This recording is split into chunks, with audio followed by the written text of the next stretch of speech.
significance and history in the development of the world.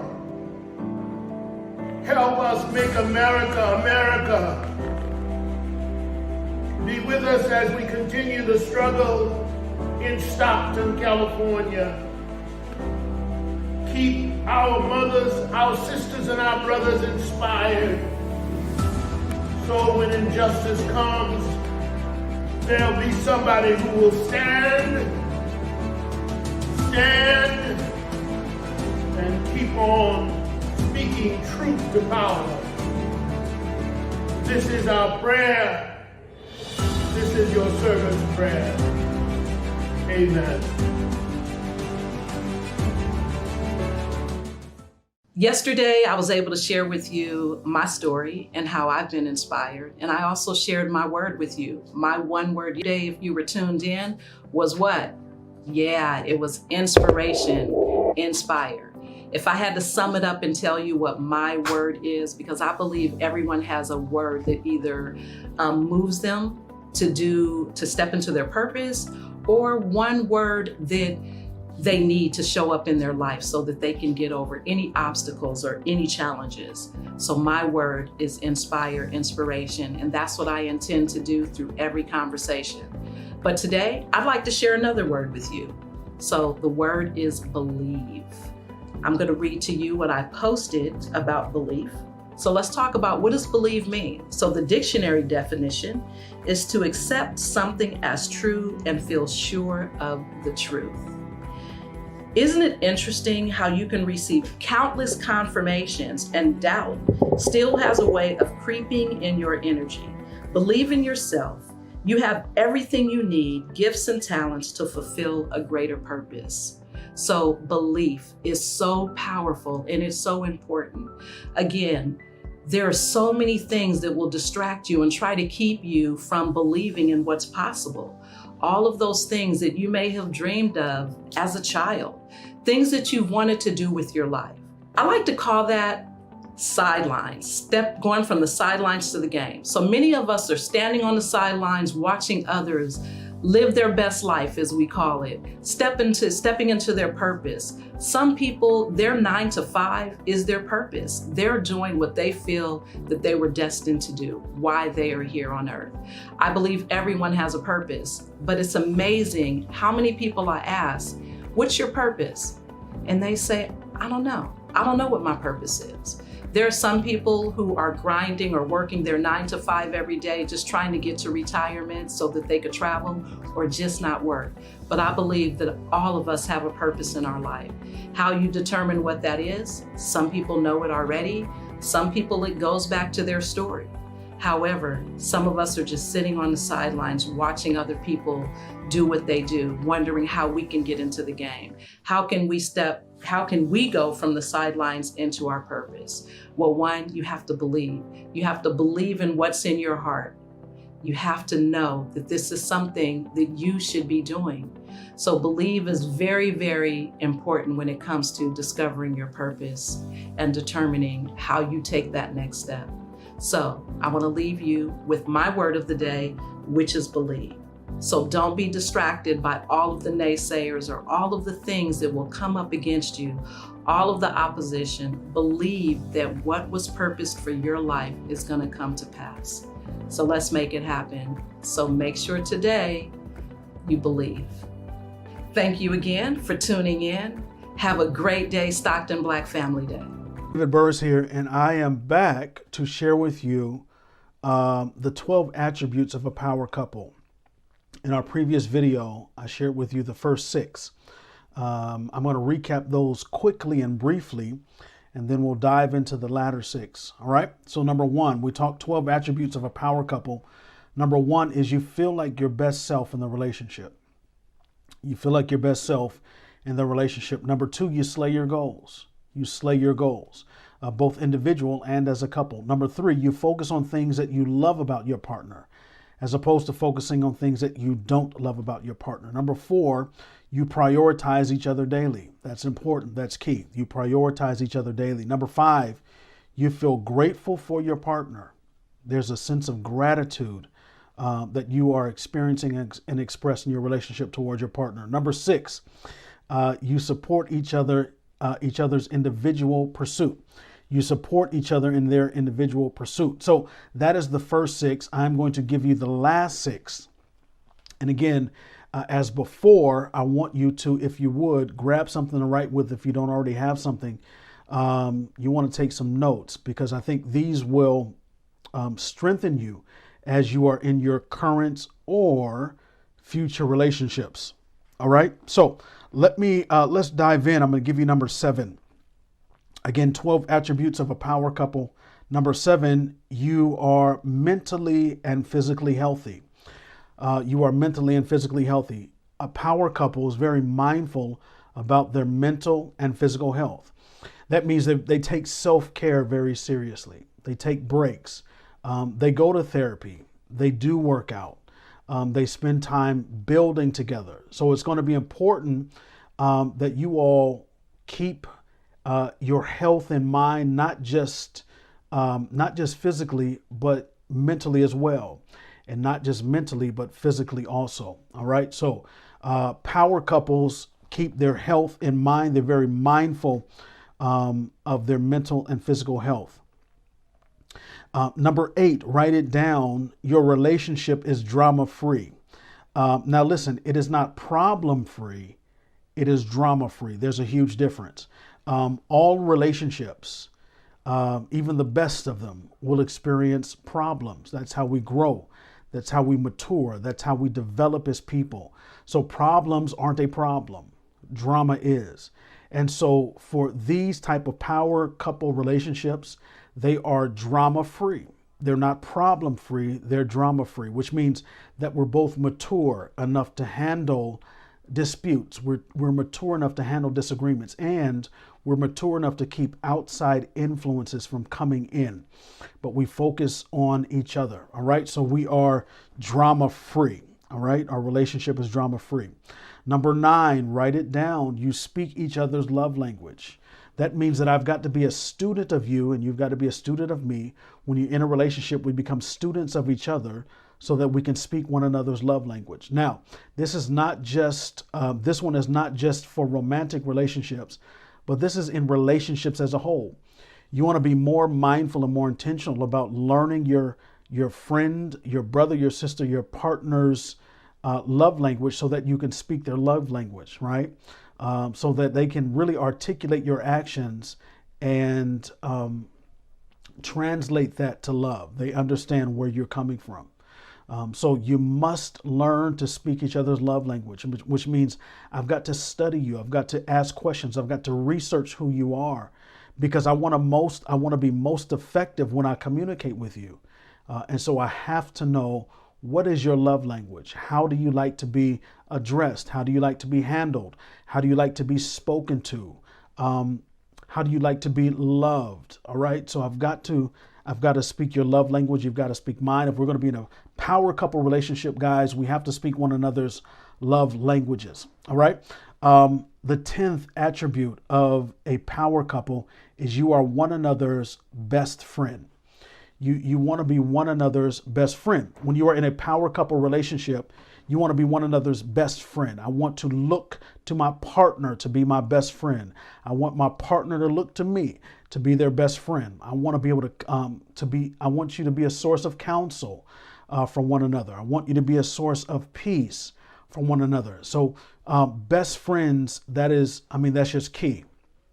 If you're going to move together, if you're going to grow together, if you're going to build together as a couple, it's going to be important for you to be one another's best friends, because you want to be able to count on that person, not just to be there in the physical form, but I want to be able to count on you emotionally, count on you spiritually, count on you intellectually. All right. So you want to be one another's best friend. Number 11, and we're almost done. We're talking 12 attributes of a power couple. Number 11, I want you to write this down. You live to positively influence others. Power couples are always looking to be a positive influence to others. Now, here's the thing about influence. Leadership is influence. And so if I'm looking to positively influence other people, what I'm saying is we should be looking to, as a couple, opportunities to positively lead other people. All right. We want to be looking for ways to be a positive influence into the life of others that we come in contact with. And so that means that we're intentional about the energy that we're putting into the world. Once again, now we're mindful of our mental health. Remember, we talked about that. We're mindful of our physical health. That means that I'm mindful of what I am creating in my heart and my mind to put out, to place into the world. All right. So we're always, as a couple, we always want to be mindful and intentional to put positive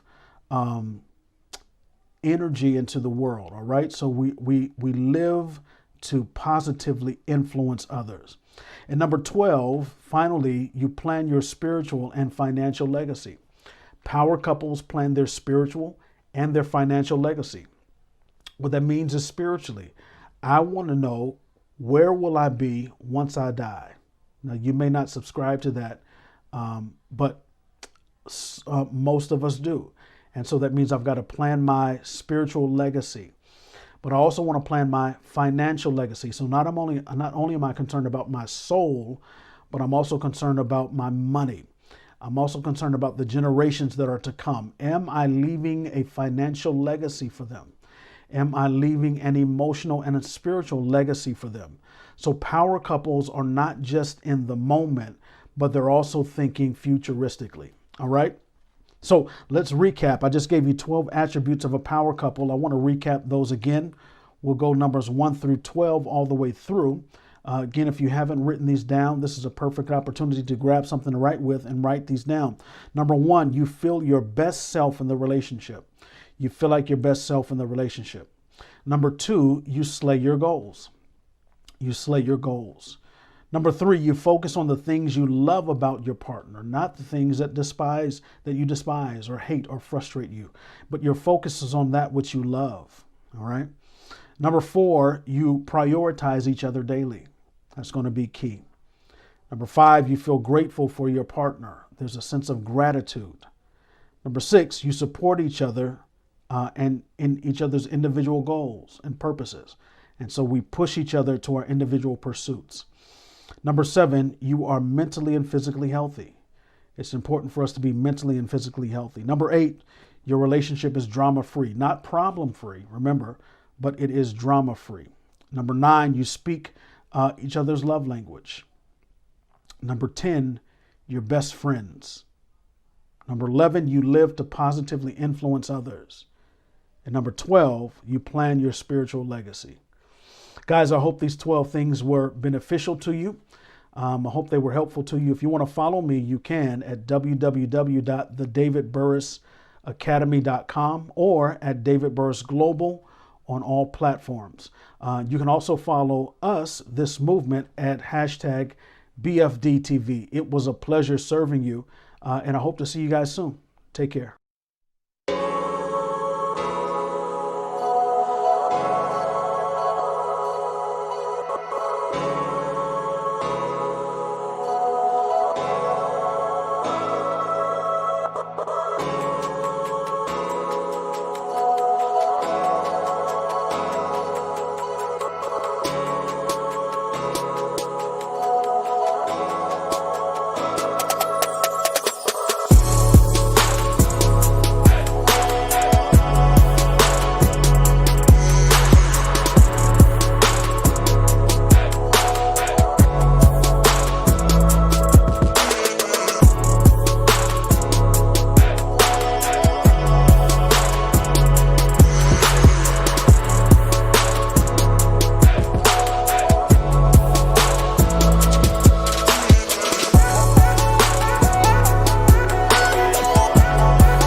Hello, my name is Matana Floyd Okamlawan, and I am a founding member of Alpha Phi Chapter Chi Eta Phi Sorority Incorporated, which is an international professional organization of registered nurses. Our motto is Service for Humanity. We have served the Stockton community for 28 years through flu clinics, blood pressure clinics, and even more health offerings to the community through health fairs, blood pressure clinics, nursing educational scholarships, and in general, promoting the nursing profession. We have served the Stockton community for more than 28 years. Alpha Phi Chapter is delighted to partner with Stockton Black Family Day during its 52nd anniversary to present to you a program of health and wellness, featuring a health pavilion, which will give you information on hypertension and stroke awareness, and diabetes, mental health, and medical information, as well as education on organ donation and dental health. And of course, we must address the coronavirus, which is plaguing our community today. So we are very excited to present a doctor who is going to talk to us about heart disease prevention, and another doctor is going to give us a special presentation on men's health. So fellas, you want to be sure and check that one out. Those who are youthful can exercise through a full body workout with Town Wellness, who will also show you how to make a recovery smoothie after you're done. And then those of us who are a little bit more seasoned can enjoy a program on senior health and exercise with Agape Wellness. So stick around, look around, and share with family and friends. Follow us on social media and YouTube through hashtag BFDTV. Hello, everyone. My name is Angela, or Gaia, my yogini name. My business is Agape Wellness by Design. And I hope that you are all safe distancing and wearing your mask. It's very, very important at this time. I wish you all well and safe. I've been teaching fitness for over 30 years plus, and that includes yoga and strength training, cardio salsa, and aqua aerobics. Professionally, I am a public health nut. I love that as well. And today, I'm going to show you my 7 best yoga moves. So, get comfortable and wear something that stretches and it's really nice for you to wear. And here's my little cheat sheet. So, I'd like to start by saying, I have to do a disclaimer, that get your doctor's approval before you start or stop any physical activity. That's vitally, vitally important. So I'll show you 2 types of yoga, chair yoga, and then I'll get on the floor and show you a few things. Okay, let's warm up. First, let's get our mind and our body prepared for the stretches we're about to do. Breathe in and out, in through your nose and out through your mouth. And relax your body in through your nose, out through your mouth, and relax your body. Close your eyes, slow your heart, slow your mind. Begin to focus inward like a personal vacation. And now that you feel relaxed, I want you to roll your shoulders backwards and forwards. Inhaling and exhaling. bring your arms up and give yourself a nice hug. Walk your fingers back. And then to the other side. Walk your fingers back. Inhale and exhale. And release. Shoulders back again. And forward. Now, let's roll our head, and remember, be very gentle with the head and the neck, but this can put you in a very relaxing state. Inhale and slowly lower chin to chest. And rotate the chin on the chest to the right and to the left. Inhaling and exhaling. In through the nose, out through the mouth. And about the third time, big breath and bring the chin all the way up to the ceiling and around. Very slowly. For time purposes, I'm not going to go as slow, but you could do this a lot slower, and it's very meditative. And back to the other side. Inhale. And inhale. And one more time. Now let's change the dynamics in a different group of muscles. And pretend that there's a halo right above your head and circle to the right 3 times, making a big halo above your head. And the other way. Inhale and exhale. I'll keep reminding you because a lot of people stop breathing, and that doesn't facilitate the relaxation and the muscle stretch. And look up to the ceiling. Lift the chin. Rotate the head right and left.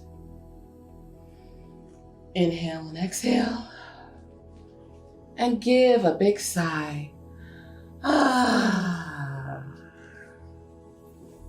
And now I want you to sit to the edge of your chair and bring your arms up and rotate the wrist in the opposite direction. And give a little wave. Like, hello, how are you? Hello, everyone. Stretch the fingers out as you're grasping. And now turn the hands over to the other side and wave. Give the come hither. And make bigger circles from the elbow to the wrist. Other direction. Give this about 4 times. Remember to breathe. And now make big circles with the arms. And the other direction.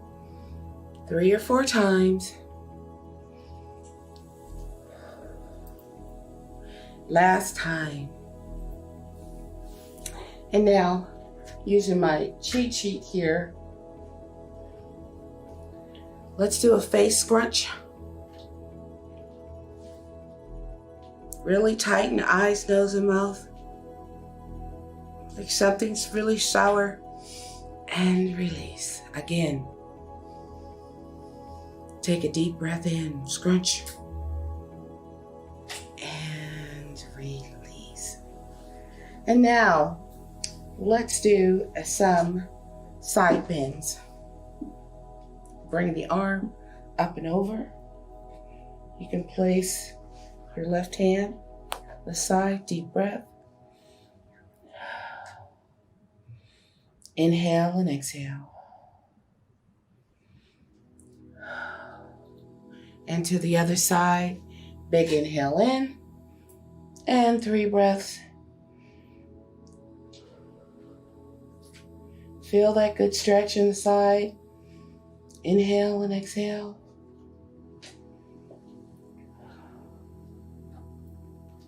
And now the spinal twist. This is really great to massage all the internal organs. So let's go left this time. Place your right hand on your thigh. You can place this left hand on the side of the chair or even further back and look all the way back over your shoulder. Inhale and exhale.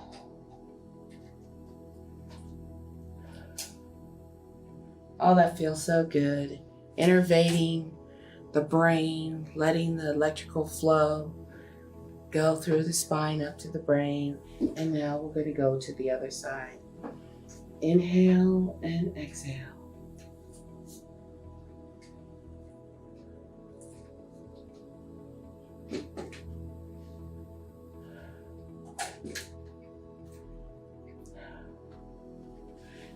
And now let's do this again, but this time crossing the legs at the ankle, placing the right hand on the outside, just right above the knee. Inhale and exhale, and place your left hand behind your back, and again, look over your shoulder. Big deep breath.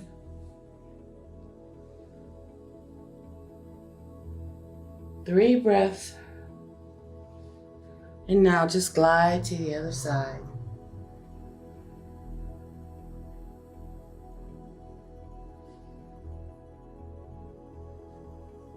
Place this left hand on your shoulder. Inhale and exhale. Keep the movement moving, keep twisting. And now let's glide to the other side.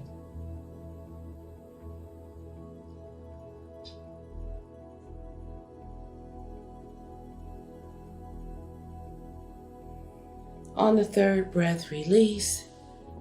And now let's do a pelvic tip. It's going to require you sticking out your tummy.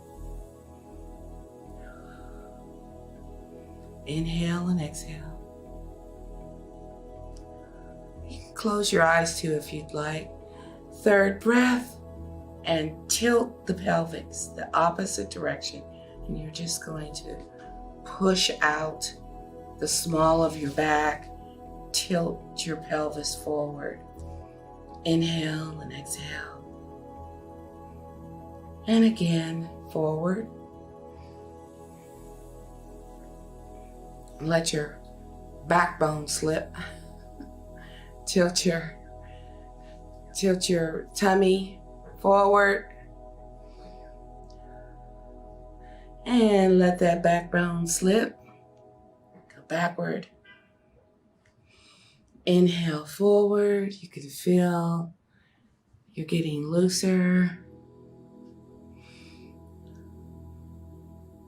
Forward. Stick that chest out.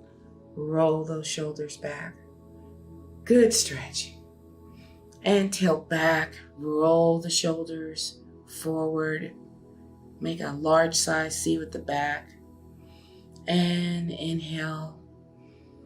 Come to sitting. And now sit back in your chair. And let's do some crunches. Let's do some pelvic crunches. And that requires squeezing your buttocks. Squeeze. It might lift you off the floor, off the chair, a little bit. And release. And squeeze. And release. And squeeze. And release. Squeeze and release. And now, bring your feet out and pump your feet. Flex and extend. Flex and extend.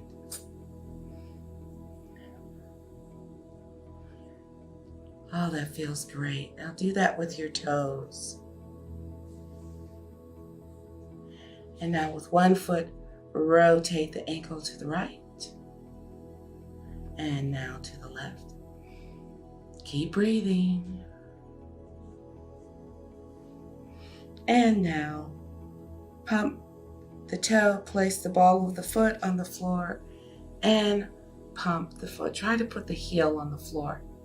Oh, great job, great job. You're doing that just perfect. And now let's go to the left foot and circles to the right. Did you hear that crack? Okay, and to the left. I'll tell you guys, I roll out of the bed every morning before work and I roll out onto my yoga mat. I'll show you my yoga mats in a minute. The other side, and pump the foot again. I don't know if I did this in order, but I'm doing my best to be consistent. Okay, put the foot down, the ball of the foot on the floor, pump the foot, and try to put the heel down. You don't have to do this fast like I'm doing it. Just trying to save a little time, but you can do this very slow, especially if you have some problems, foot pain, but if you have diabetes or some kind of neuropathy, this is perfect. Okay, open the legs now. Sit back and let's drop the body forward. Inhale and exhale.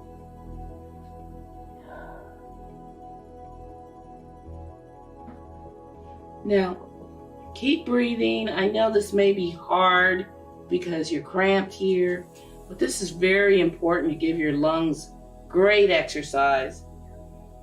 If you feel dizzy, put your elbows on your knees and slowly come up. But I suggest that you do a little bit of this every day in a safe place so you're not falling on the floor, but drop yourself forward, walk yourself to the left.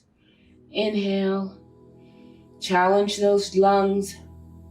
Exhale, and to the right. Inhale and exhale.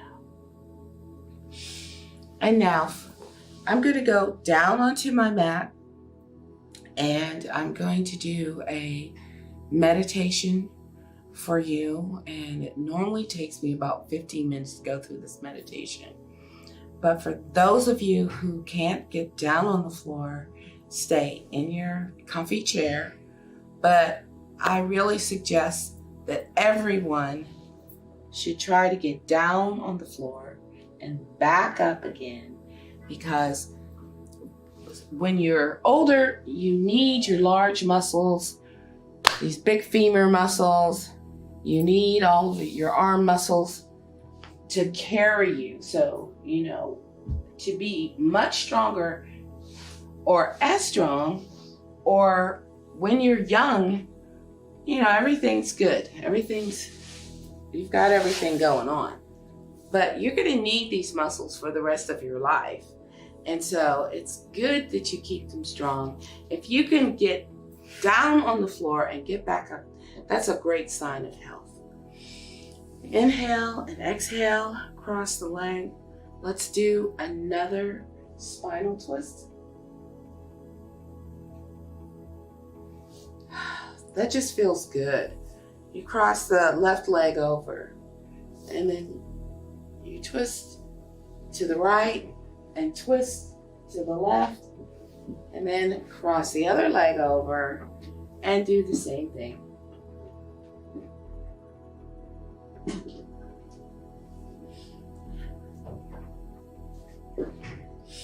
Beautiful job. Give yourself a big inhale. One thing I want to mention is I use incense in my yoga practice, and I also use it in my Buddhist practice. I've been a Nichiren Shoshu Buddhist for most of my life, and but to get yourself, cleans the air and get yourself in the mood, you can use incense, you can use candles. This book is old as the hills. It's called The Yoga Directory, and it's been to Japan and back. I lent it to my son-in-law, and he had back problems, so he now does yoga. But at any rate, get yourself a nice little book. And so let's continue on with our meditation. And this is called the corpse pose, and I call it the corpse pose, but mainly what I do is yoga-like stretches for my classes. especially my senior classes and my silver sneakers. But I want you to lay down, inhale and exhale. Relax the feet, relax the hands. Inhale and exhale.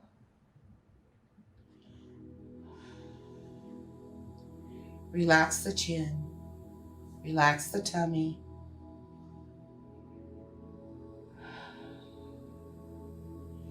Now I want you to go inward.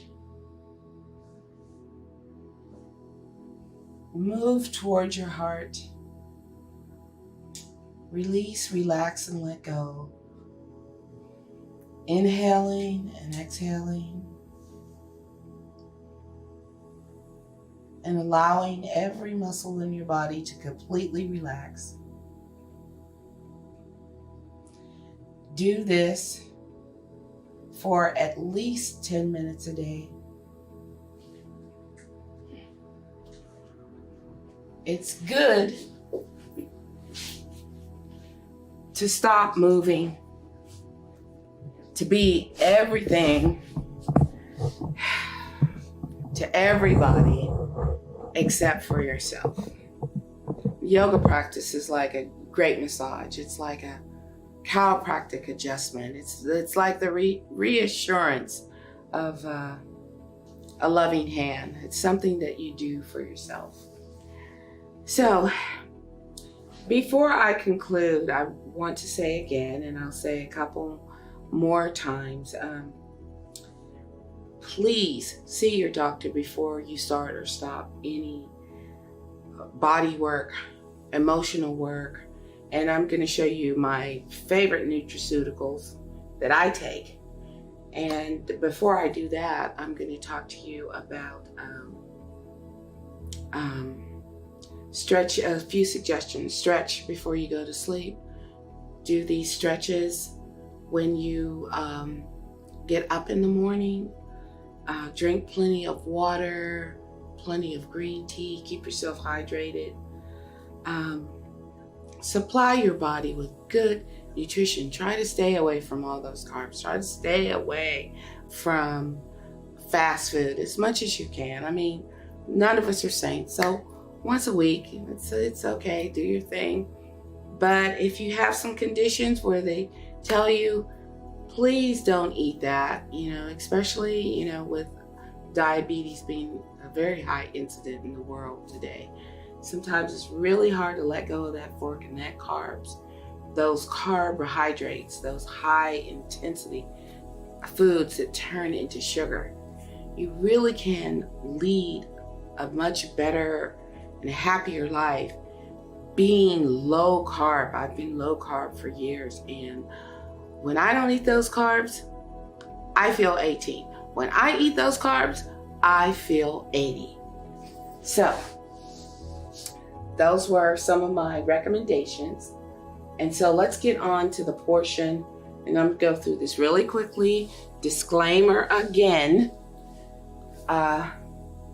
See your doctor, ask your doctor if you can take any of these supplements. I believe in, first of all, good nutrition. And then I use some vitamins to fortify myself. And I use some herbs, and they help me out. And my family, my friends, if you know my friends, they all call me or ask me, what do I do about this? What do I do about that? And we've been experimenting on each other with good results for years. So here it is. I like to take a multivitamin. Oh, by the way, I'm not advertising or endorsing this brand. This is just what I take. Nobody's paying me to do anything of that sort. This just happens to be what I brought from home. Okay, I take a good multivitamin, and it's an energy booster. What's next? I take B complex when I have a real bad attitude and I can't get rid of it. But I take it all the time, but I know that B complex is great for mood. And then the women in my family have been chronically anemic, so I take a blood booster. Let me get these out the way. So that was an iron energizer. I'm taking D3 for bone health. I'm also taking turmeric. This is great stuff. Make sure you get at least 100 milligrams. That's when it really takes down the inflammation, and you can use it like aspirin or Motrin. It's like a pain pill. It takes the inflammation out of sore joints, and it's just really great stuff. And it's good to eat it every day in your food. A lot of it's a herb. It's used in Indian cuisine quite often, but I use this more like a inflammation or pain reduction, which I'm rarely ever in pain, but with my yoga, I get stiff a lot. So, okay, that's the turmeric curcumin, and then calcium, magnesium, zinc. I do this. I love it to do it at night. You get leg cramps. Sometimes the leg cramp's so bad, I just chew it on my tongue, even though it tastes terrible. But I'll do it anyway. Calcium, magnesium, zinc. But going to sleep at night, ooh, these are the two that I take, okay? If I'm having a little bit problem or I'm a little bit tense, it really, really relaxes you. St. John's wort, calcium, magnesium, zinc together, I take one of each. Perfect, just sail right away. But I know for a lot of women, when you're menopausal, do a good hormone balance. Go to the health food store and ask them, what do I do to balance my hormones? All those night sweats, anger, grouchiness, aphasia, forgetfulness, weight gain, all of that stuff, especially the hot flashes and the night flashes. You don't have to suffer. You can go and get a nice herbal hormone balance. It's pennies on the dollar, and it is synergistic and non-toxic. So do that. Fish oil, of course, for everything, heart health, dry brain, so on and so forth. Fish oil is great. I did my multivitamin. But the pièce de résistance is focus factor and ginkgo biloba. So I just got another degree, and I was studying with the kiddies. And before Corona, it started last year, I graduated, and boy, did I use this focus factor and ginkgo biloba and some good music, and I study away. So those are my tips for vitamins and herbs. Use a little case that you could get from the drugstore and divide your stuff up. Divide it morning, noon, and night. Use the suggestion that's on the back of the label here. Most of my vitamins I try to take when I have eaten, I've had a full stomach, except for me, at night, the St. John's wort and the calcium, magnesium, zinc doesn't really bother me, but it may bother you. So at any rate, stay fit, stay safe, and get your doctor's approval if you do any of these wonderful suggestions I had, and namaste.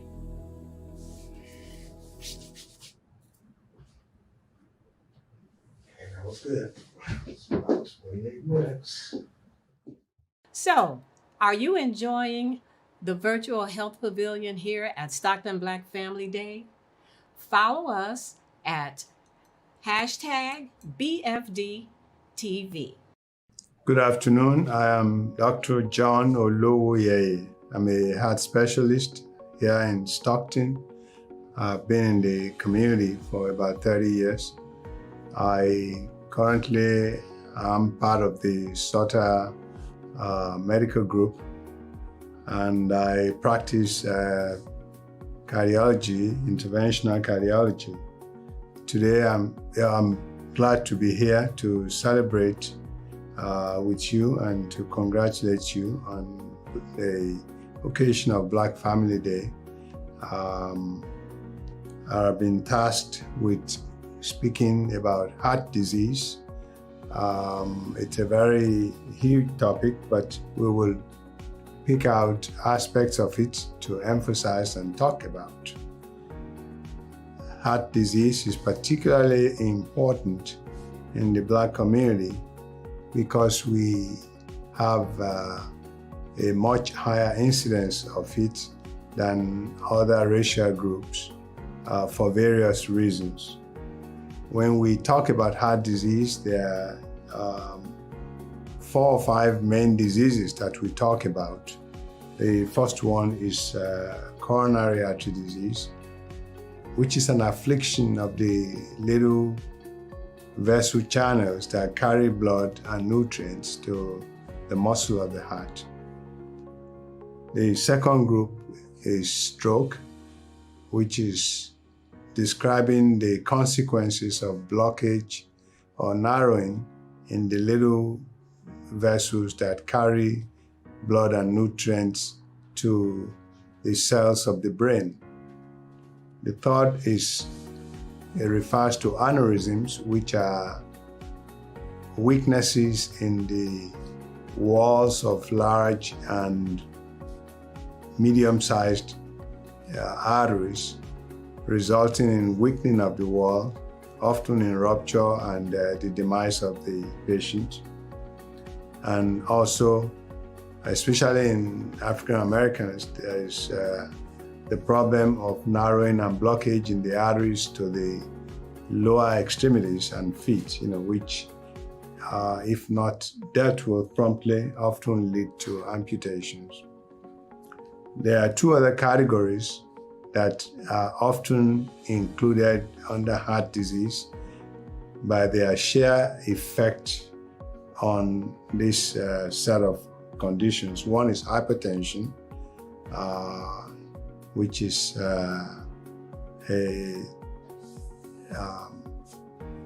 disorder of all the arteries in the body, resulting in severe elevation of blood pressure, and often leads to complications related to all the other categories that I already have mentioned.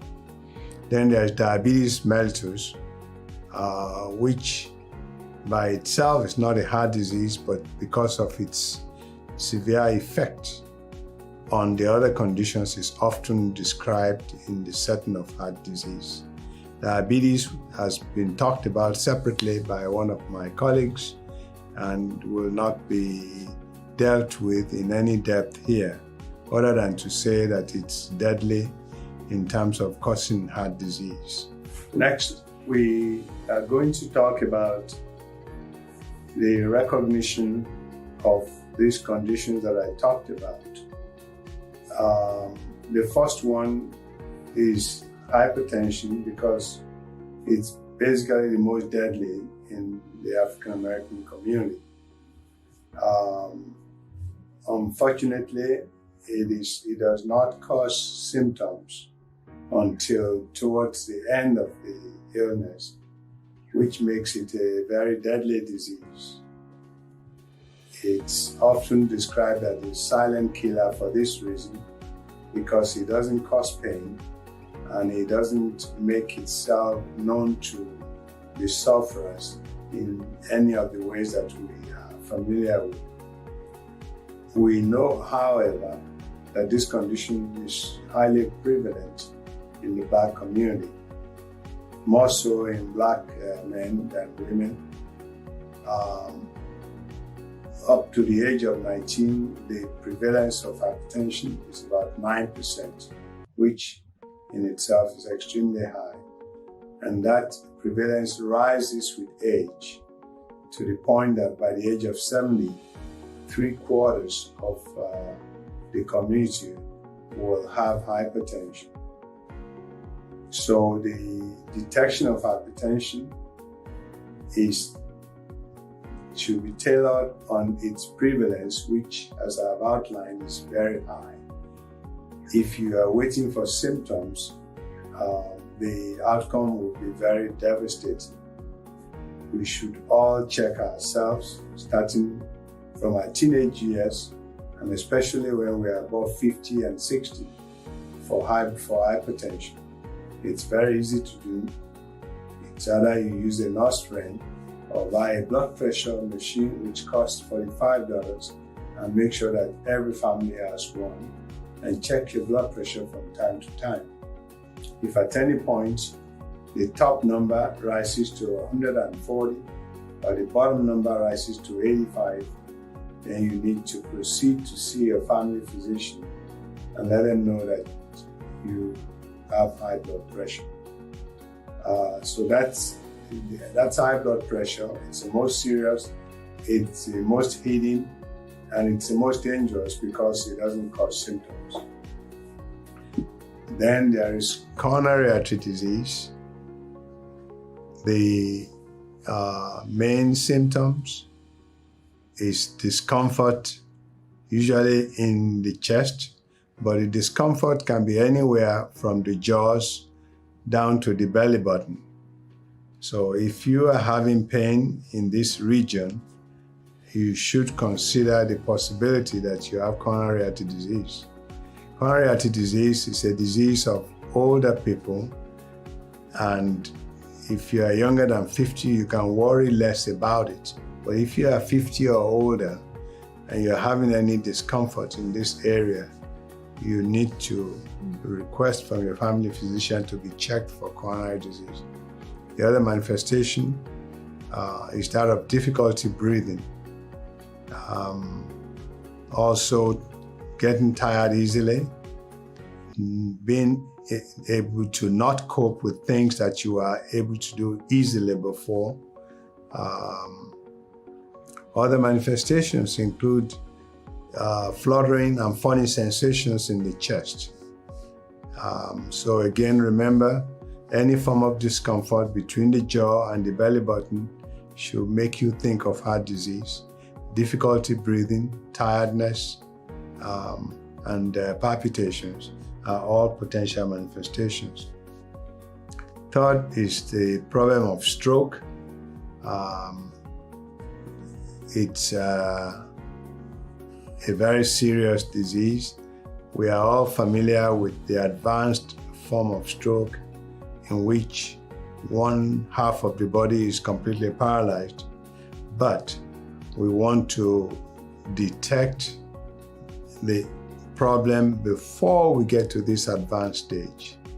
And we should take seriously warning signs like transient blindness in one eye, transient weakness on one side of the body, transient tingling on one side of the body. These transient events by themselves do not leave you any permanent damage, but they come and they go. But this is the best stage to catch a stroke before it does permanent damage. And if you can identify these, you can quickly visit your doctor and ask for further investigations and treatment that will prevent, a devastating stroke. The devastating stroke, we all know the manifestations of. You wake up and you lose your speech, and you are not able to use one half of the body. And as I said, it is much better to do everything you can to catch this disease at an earlier point. Next, on the question of aneurysms and other vascular dissections, is the question of pain, and that is difficult to explain. A numbing discomfort in the abdomen, a heaviness that is difficult to explain, sharp, lancinating discomfort, all things that should make you worry that you might have an aneurysm. Unfortunately, a lot of aneurysms do not cause any symptoms. And the general recommendation when you come to an age of 60, 65, where these conditions are very prevalent, it is recommended that you ask your physician for an ultrasound of your belly and an x-ray of your chest to make sure that you don't have them. So the symptoms as I described, but again, when you reach a certain age, you should ask to be tested because a lot of aneurysms are not symptomatic. Next, we'll talk about the risk factors for the development of these conditions that I've outlined. And we'll also segue into what you can do to minimize to reduce your chances of suffering from these conditions, or at least to delay it, to a very late age. When we talk of risk factors, the most serious and the most important, the most deadly, is cigarette smoking. Unfortunately, cigarette smoking is a common habit, but it is one to be very seriously discouraged. It is not glamorous. It should not be portrayed to growing children as glamorous. And especially now, we should intensify our efforts so that our younger relatives are not exposed to vaping and things that generally lead to smoking. But smoking is the most serious risk factor for developing each and every one of the heart disease that I've outlined earlier. If you smoke already, it's not the end of the world, because you should take measures to quit smoking. You should talk with your family physician and get the necessary help in terms of medications and patches to quit smoking. If you can reduce the number of cigarettes that you smoke, it is that to be a wonderful interim plan, but the ultimate is to quit completely, because reduction almost always leads to raising the number of cigarettes you smoke and going back to your habits. So you want to quit smoking, you want to seek help from your doctors, and you want to not encourage the young to smoke. The second risk factor, of course, is hypertension. Unfortunately, it's not symptomatic, but if you're Black, by the time you're 70, you have a 75% chance of having high blood pressure, even if you have no symptoms. So you need to be checking for it right from after your teenage years. Every few months, make sure you check your blood pressure and remember those figures that I gave you. If hypertension is treated, it's like not having it. But unfortunately, the treatment is a lifetime treatment. We don't have a way of providing a single-time treatment for most forms of hypertension. But the most important thing about hypertension is the detection of it, because it does not cause any symptoms until it's done devastating damage. Third one is diet, and diet means consumption of excessive amounts of fat.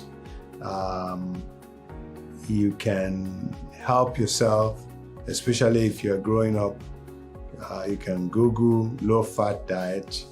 You can Google cardiac diet and get tons of information. It's not easy to change a habit, but this is one habit that you need to continuously work on in order to avoid a fatty diet. Then there's the condition of high cholesterol. Again, this is not symptomatic, but as you pass your 30s, you need to be speaking with your doctors and requesting that your cholesterol levels be checked and optimized. And I would mention one or two important treatments of this condition. One is the use of a group of medications called statins. There is often a campaign in the more educated part of society against statins and allegations of side effects that are not really truthful. These are one of the most effective remedies in medicine, and if you need to take them, you should not hesitate. There is a category of cholesterol called good cholesterol or HDL cholesterol. They help to remove fat from the wall of the artery, and one of the best ways you can keep this up is regular exercise, as I'm coming to now. Regular physical activity is one of the best ways to prevent heart disease. For one thing, if you exercise on a regular basis, you will know very quickly when something is limiting your physical activity, and that something is usually some form of heart disease. So we recommend physical activity, not only for their benefits in preventing, but for letting you know early if things are not going right. And it should not be perfunctory. It should be something that you do 4 days a week. The final risk factor that I will talk about is being overweight. Being overweight is very serious and causes a lot of problems, especially with the cardiovascular system. And again, if you Google ideal weight, you could find out what your weight should be for your height, and you should make an effort to fall in that range. Generally, in North America, we are more overweight than other parts of the world, and so you need to seek to be lower than the people that you see around you in terms of weight. Again, weight is deadly for heart disease, and you need to work very hard on your weight, to reduce your risk of getting heart disease. The final thing that I will talk about is the management of heart disease. Recognizing that you might have heart disease is 80% of the battle. If you don't pay attention to your health, to the fact that you're getting tired, to the fact that you're short of breath, to the fact that intermittently you feel palpitations or discomfort in your chest, then the battle is lost. If you recognize this and seek help and get checked, then your doctor will guide you in what you need to do for treatment and direct you to the appropriate specialist if that is necessary. So the most important part of management is recognition. You can't be too young. If you notice something that is different from what it should be, you should immediately go to your doctor and ask to be investigated, and don't allow yourself to be dismissed without being tested. I think that's what I have to say. I hope it's been useful. I don't think there will be benefit going into the details of treating each aspect of heart disease, but if you can recognize it and get to your doctor, the battle is half won. And thank you for the opportunity, and have a very happy Black Family Day. Good afternoon. My name is Pamela Cross. I am the CEO of Cruiser for Health. I am a health educator and a health minister. Today, I'm going to talk to you about diabetes prevention. So pre-diabetes is basically when your numbers are high, but not high enough to be diagnosed as diabetes. So if you've been to the doctor recently and the doctor said you're borderline or pre-diabetic, don't stress. I'm going to show you ways to prevent going into type 2 diabetes. So it's really just 3 simple steps. Eat healthy, be more active, and lose weight. So let's talk about how pre-diabetes is diagnosed. So You go to the doctor, you get a blood test, and the ranges for that is between 100 and 125. Or if you've had an A1C, if it's 5.6 or more, it means you are pre-diabetic. So again, this does not mean you are diabetic. It just means your numbers are higher than normal. So again, 3 things: eat healthy, be more active, and lose weight. So when I say eat healthy, you just really want to make sure that you watch your portion sizes. So I always say be wise portion size. But the foods we really need to focus on that spike your blood sugars are carbohydrates: rice, bread, pasta, potatoes, tortillas, and fruit. So not saying that you can't have those, it just means you have to have less of it. So you want to make sure that your plate is set up like this, where you have a starch, a protein, and the half of your plate want to be non-starchy vegetables. So starchy vegetables will be like corn, peas, and potatoes. So again, you just want to watch the portion sizes on those. You want to make sure that you get fruit every day and that you're getting enough fiber. The fiber and the protein are the 2 things that keep you fuller longer. So as for physical activity, we ask that you get at least 30 minutes a day. I say 30 to 60, but I realize that it's hot outside and we don't want to be outside when it's hot. So maybe think about breaking it up, maybe like 15 minutes in the morning or 15 minutes in the afternoon. Okay, but the bottom line is we need to get active. Being active will help to A, lose the weight, and B, bring down those blood sugars that we just talked about. And then losing weight. So losing at least 10 pounds before your next blood test will help to bring these numbers down a lot.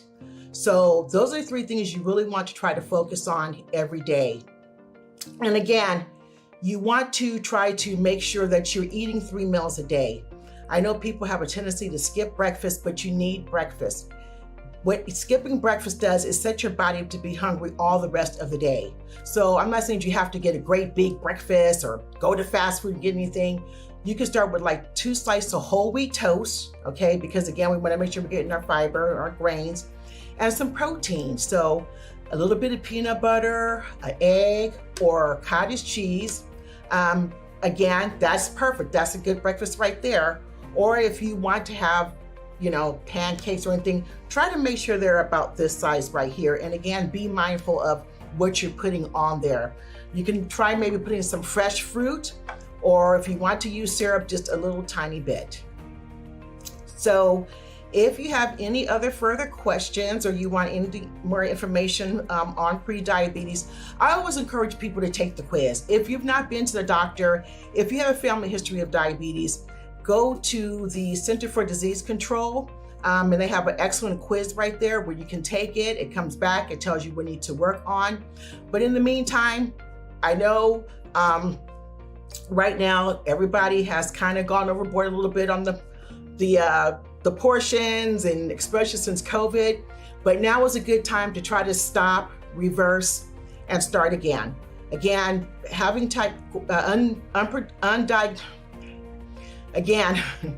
pre-diabetes can lead to type 2 diabetes, which puts you at higher risk of heart disease, glaucoma, blindness, erectile dysfunction, and limb amputation. And unfortunately, African Americans and Latinos are at higher risk for all of those complications. So again, let's try to work on this right now before we go into type 2 diabetes. Okay, so I'm going to talk to you about some more tips and tricks, the things you should be doing daily. Let's start with water, okay? So I have people tell me all the time that they only drink water in the summertime. Water is not seasonal. We need to make sure we're drinking 8 cups of water a day. So if you've seen me out in the community in the past, I always have my big jar of infused water. So, if you just don't like drinking water by yourself, try some fresh mint, try some cucumber, try some berries, try some frozen fruit. But the bottom line is we need to make sure that we're keeping ourselves hydrated throughout the day. And also, again, when I talk about eating healthy, it doesn't mean that I want you to run out and just get brown rice or whole wheat noodles. It would make me happy. It would make your body happy. But, things you have to start like this, you have to start doing gradually. So again, you really want to make sure that you are getting the carbohydrates or starch with every meal. Again, I really can't stress enough the importance of knowing your family history. If you have a family history of type 2 diabetes, please make sure that you are at least screened for pre-diabetes. Again, just because a family member has diabetes, it does not mean you are going to get it. It just means that maybe right now, when you start thinking about doing some lifestyle changes. Again, what are you eating? How much are you eating? When are you eating it? Most of all, how much fast food are you eating in a week? I've had people tell me that since, especially with COVID, they've been eating a lot of DoorDash, okay? So again, be mindful of what you are eating and how much. Lifestyle changes don't mean that you, again, have to do anything drastic, but think about it like this. You want to do what you can now to prevent yourself from getting type 2 diabetes. To wrap up, let's talk a little bit more about lifestyle changes. Like I said, 3 things to prevent type 2 diabetes: eating healthy, getting physical activity, and losing weight. So first of all, back to what we talked about before about eating healthy. Please make sure you're getting 3 meals a day. Exercise, 30 minutes a day, break it up. 15 minutes in the morning, 15 minutes in the afternoon, or maybe do something inside. If you go on YouTube, Walk Off the Pounds is excellent. So basically it's good. It's like marching in place. The good thing about though is first, you can do it in your home that's nice and air conditioned. The second thing is it's like 15 minutes. And after you've done the 15 minutes, you've done a mile. That's great, okay? So again, it will help to bring down the numbers for your blood sugars, and it will also help to lose the weight. Because remember what I said, just losing 10 pounds before your next test can help to bring your numbers down a lot. And then again, we want to make sure that you are getting the water every day, 8 cups a day. Again, jazz up the water. Put some mint in there, put some cucumber in there, put some frozen fruit in there, put some fresh fruit in there, okay? But the bottom line is you need to drink it. And then again, too, you really want to make sure that you're getting... Hi, I'm Shelia Patterson, registered nurse. I'm associated with the Alpha Phi chapter of Chi Eta Phi Nursing Sorority for Service for Humanity. And my plea is to make a healthier you. I'm talking about hypertension, high blood pressure. As you know, many of us may have genetic tendencies towards hypertension or high blood pressure, which is unknown cause, and it could be because of genetics or some other health issues that may occur in our system or our bodies. It is clear that we have some work to do around health prevention and high blood pressure, and I would like to share some key components of its causes, treatments, and prevention. First, the cause of hypertension is primarily either secondary or primary hypertension. Secondary hypertension is caused by other medical conditions. It could be heart disease, stroke, or endocrinology related, or diabetes. And so with that, we work with our primary care physicians to determine if we do have hypertension. And the primary care physician uses the measurement of blood pressures, the systolic and diastolic, to determine if you have hypertension or pre-hypertension. Normal high blood pressure is 120/80. Anything above that, 120 to 180, can be treated and should be treated. So with that, partner with your physician and your healthcare provider to determine if you have hypertension or high blood pressure. It is recommended that you exercise at least 30 minutes per day. You also, if you drink alcohol, drink it in moderation. If you smoke, quit. Ideally, we want to maintain our blood pressure with management from our physician, which may include medication. So, did you enjoy today's virtual health pavilion at Stockton Black Family Day? Then tune in tomorrow, same time, same place, and follow us at #BFDTV. Philly cheesesteak, macaroni, and cheese.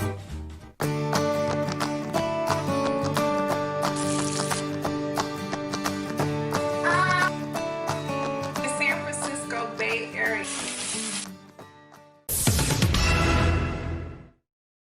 Okay, this mac and cheese is a very special one. It's dedicated to my sister, Minnie, Minnie from Philly. Okay, so in this whole mac and cheese search, who can get tired of mac and cheese? Absolutely no one. So when I called my sister up, I said, hey, I need an idea for mac and cheese. And being that you actually visited Philly before, how would you think of a Philly style mac and cheese? And she was super, super excited for it. So this is a Philly style mac and cheese. Okay, so the first thing to do to get started is we are going to chop our white onion or yellow onion. So julienne style, like long like this. Try to get it as thin as you can. If you can't get it thin, then it's okay. Okay, I got my hot oil grill right here. I'm gonna go ahead and start off the onions first. Let's put this down a little bit. I'm really excited to make this for you today. And I'm really excited for my family to have this. Here we are. You know, working in different restaurants and different kitchens, often I meet different people from all over the world. And Philadelphia is one place that I have not gotten a chance to visit yet. Of course, we want to go to Philadelphia for the cheesecake and also the #1 Philly cheesesteak. But here in California, we have some cheesesteaks too. Yeah, we do. But today, we are making the Philly style mac and cheese. Okay, I'm going to put this one over here in the back and let that cook up as well. There we are. All right, look how beautiful this looks. So, the beef. I went to a local meat store and I was able to get, look at this. This looks so beautiful. Shaved beef, shaved steak. Look at the color on this. Oh my goodness, look how pretty this is. So I wanted to keep it as traditional as possible. I know I'm in California and I'm making the Philly cheese steak, but you know what? If you have a really good butcher, try to get the shaved beef. All right, look how great that is. That is going to come up really nice and beautiful. Yes. So we're gonna go ahead and get started on that and cook that up. It's gonna come up pretty quick because the beef, it's a shaved beef, so it's really, really thin. So it's gonna come up really nice. So look at this. See, it's coming up nice. Right here, you can already see it coming up. I don't want to over season the meat. The reason being is because it's such a great quality meat. And I kind of want to give the flavor of the meat and the onions. Because remember, it's going to go into our mac and cheese. So we kind of want to keep the flavor of it intact as much as possible. Okay, so we're going to let that get started. Let that cook up a bit.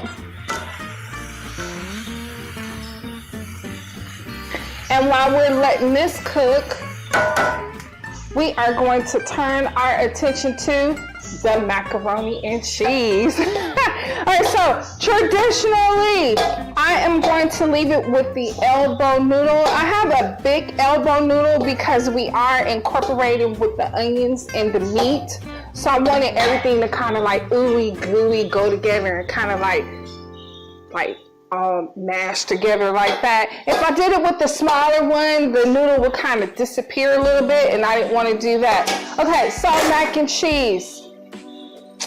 You cannot go wrong with mac and cheese. Maybe you can, maybe some people can, maybe, but I Try not to think about it. Okay, so here we go with the mac and cheese. We have all the ingredients here for our Philly style mac and cheese. Okay, so when you think of Philly mac and cheese, you have to do the provolone cheese, right? Like, have to do the provolone. And I have the American cheese here, Velveeta. But I got a little fancy and I got the Velveeta sliced cheese right here. I have some mozzarella cheese and I have sharp cheddar and white cheddar as well. So the cheeses are very, very, very important. Okay, so let's go ahead and add our shredded cheese first. Let's leave a little bit out, just a little bit out. We'll leave a little bit out. All right, the second thing we're gonna do is half and half cream. Yes, I do half and half cream. If you can't get half and half cream, you can use your canned milk as well. But try to get half and half cream if you can. Okay, so I have the pink salt here. You can use kosher salt if you like to. Also black pepper. Have to have the black pepper. Yes. All right. And then this here, butter, of course. You could go ahead and melt your butter. Or this here is going to melt down anyway for you and get all ooey and gooey. Mustard. I like to use mustard. It kind of gives it that punginess, a little taste. And also it adds a really, really great color to your mac and cheese. Okay, so for the seasonings, seasoning all, seasoning salt, seasoning all, seasoning salt. The southern part of me says seasoning all. Seasoning salt is paprika, celery salt, regular salt, you can have cayenne pepper in it as well. All right, and garlic and onion. Let's add a little bit of garlic. I like to do a little fresh garlic as well. All right, so listen, you're gonna go ahead and get this going. Look, it's coming up really nice. Yes, it is. Look how great that is coming up. Look at all that nice cheese up in there. Check on our meat on the side. This is coming up really beautiful with the onions as well. It's coming up gorgeous. All right, let's check on this one here. This one is coming up really nice as well. Look at that. And those onions is getting that nice caramel on it. All right. So here, I have this going. And if you want to, you can add a little bit more milk than what I have on the recipe. Just go ahead and eye it. I wouldn't put too much because you don't want it watery. You still want it nice and thick. All right, look at that. Let's get it real good. We have the butter in there. We have the mustard in there. We have the cheese in there. So we want to make sure we mix this up really well first. Okay, so now that I got that mixed up, I am going to add sour cream. Okay, so the beef is coming up really nice. The onions is nice and sauteed on it. I'm gonna go ahead and add some salt to it, give it a nice flavor. There you are. And then I'm gonna add some black pepper to it.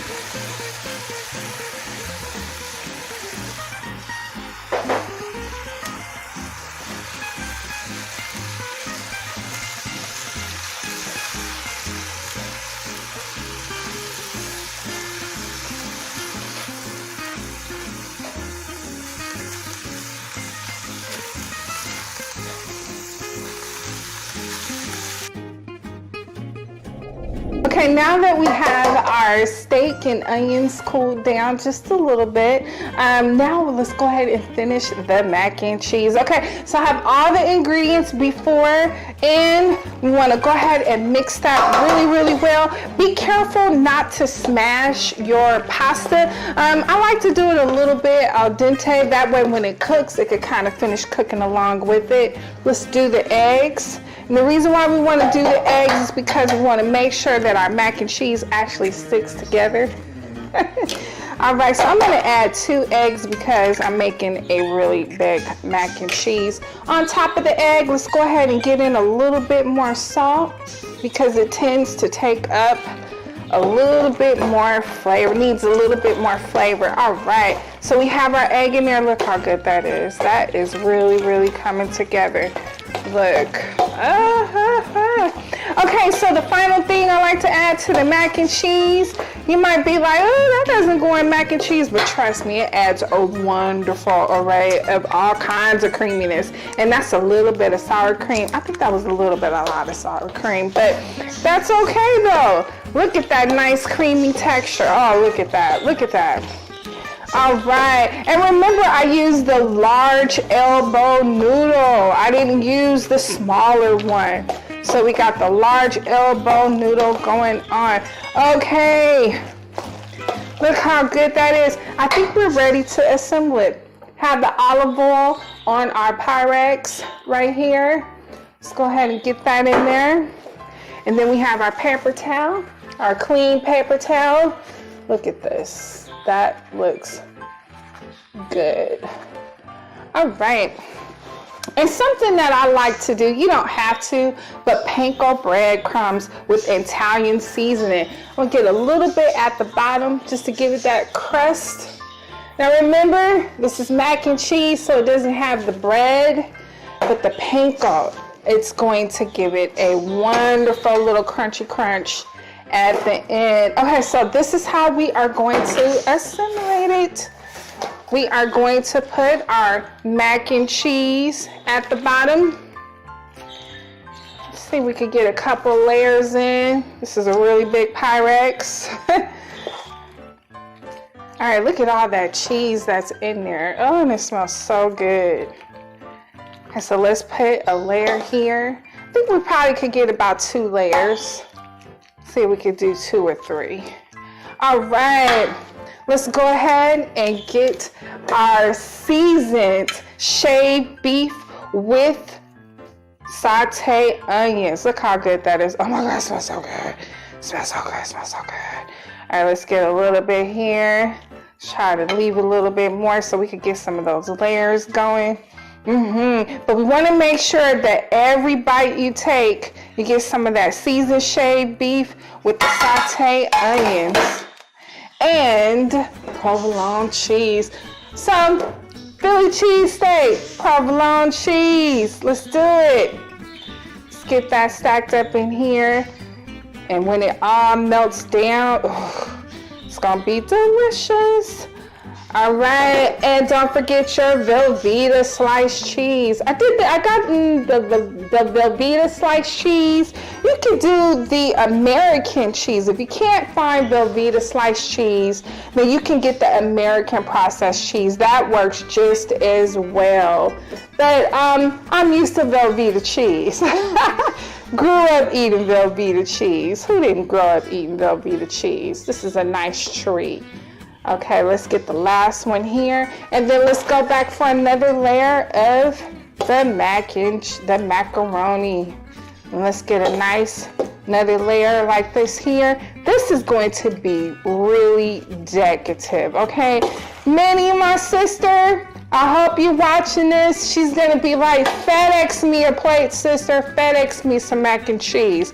So next time you come and visit me in town, you got it. All right, here we are. Let's do the last layer. Ooh, look at that seasoned beef right there. I think I'm gonna leave a little bit of the seasoned beef and onions out for my husband so he can have some. Nope. Changed my mind. We're gonna use it all. There we are. Look how good that is, and it smells so good. I mean, it really smells good, really good. Okay, so we're going back in for the last, this would be the last layer. Provolone. All right, don't run away from me. I'm gonna use you all. Here we go. All right, this here is going to be great, okay? And then let's finish it up right here, just like this on top. All right, I am so excited about this. And it smells so good.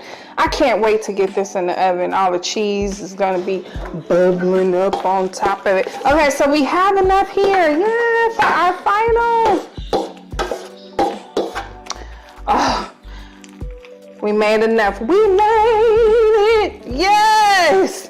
You can tell I got my Sunday dress on, got my hair over to the side because I'm making mac and cheese. So I'm channeling all the church ladies. Yes. All right, here we are. Here we are. And this is from my sister, Minnie from Philly. All right. Whew. This looks so good. And again, I did the large macaroni noodle. Okay, so then I'm gonna come back on top. Remember that it has some leftover cheddar cheese. You could never get enough of cheese. You could never get enough of cheese, okay? And you could go back over and put as much as cheese as you like on top. And then I'm gonna finish it with some breadcrumbs. I know typically you don't finish macaroni and cheese with breadcrumbs, but this is a Philly style one, so we gotta have a little bit on the bread on top of it. Look how great this is. This is wonderful. And then just for a little bit here, little olive oil just for the breadcrumb, like this, and there we have it. All right, I am so excited about this. I hope you're excited about this. I am excited about this. So at this point right here, we are just going to cover it with aluminum foil paper. And for this one here, this is really big. Like, I can get some exercise in on this one here. So for this one here, we are going to put it in the oven for 425 degrees for about 35 minutes. Yes, and we're going to let all the cheese melt on it and bubbly and get in the seasoned meat and onions and stuff. And then we're going to take it out and see how to do. Okay, so Minnie, this is yours. Mac and cheese, Philly style. I am finished, yay, with all three of the mac and cheese. We have the mac and cheese Philly style and the seafood fettuccine style mac and cheese. All right. Oh, and the stuffed mac and cheese. So let's go ahead. Let's plate this. I'm excited to see how this turns out, right? Oh my goodness. This looks so delicious. Oh my God, this just came out wonderful. Look, just put this right up here. Look how beautiful that is.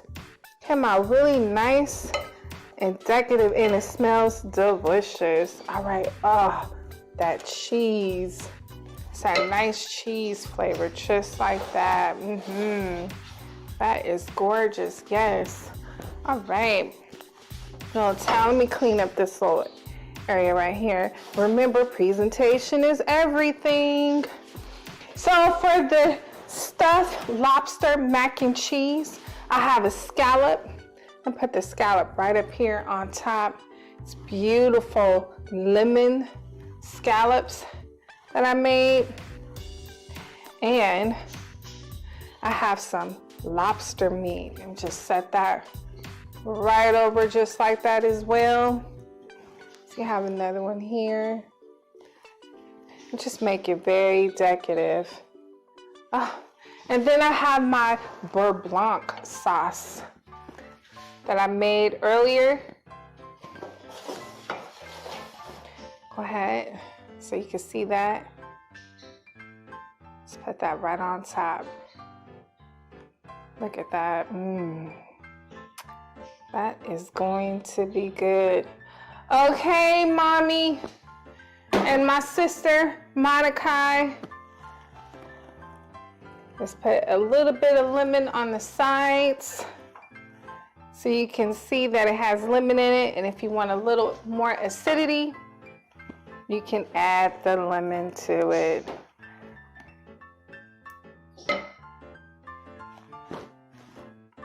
Twist the lemon so it can look nice and pretty. Oh, that came out gorgeous. Stuffed lobster mac and cheese. The mac and cheese Philly steak. All right, woo, let's see about this one. This one is my sister, Minnie Inspired. Minnie from Philly. Now she actually she doesn't live in Philly, but she loves Philadelphia, so this is her inspired. Oh my God, look at all that cheese. Look at all that cheese. See if I could get you to see. All of that cheese. Oh. Now, oh, that came out delicious. Look at that. All of that cheese. And then we got the seasoned beef in there too as well. The last one but not least. I'm gonna put all three of them up here so you can see them. This one here is the seafood mac and cheese. Oh, that looks so good. Oh, look at that cheesiness. Oh. Put that one right here. Can it fit? Can it fit? Oh my goodness. And it smells so divine. This one is inspired by my mother, Lady K, and my sister, Miney. All right, so we have a macaroni and cheese festival going on here today. How beautiful is this? This looks absolutely gorgeous. All right. Here we are. So we have our 3 mac and cheese today. We have our seafood mac and cheese with Dungeness crab, wild caught salmon, lobster, shrimp scampi. Also our Philly steak mac and cheese inspired. And don't forget our stuffed lobster tail mac and cheese with scallop and lobster meat on top. So let me go get the boys and see how they'll like the mac and cheese today. Boys,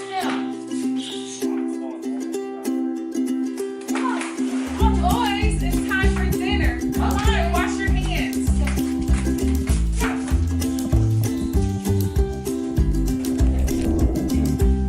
Yeah, one face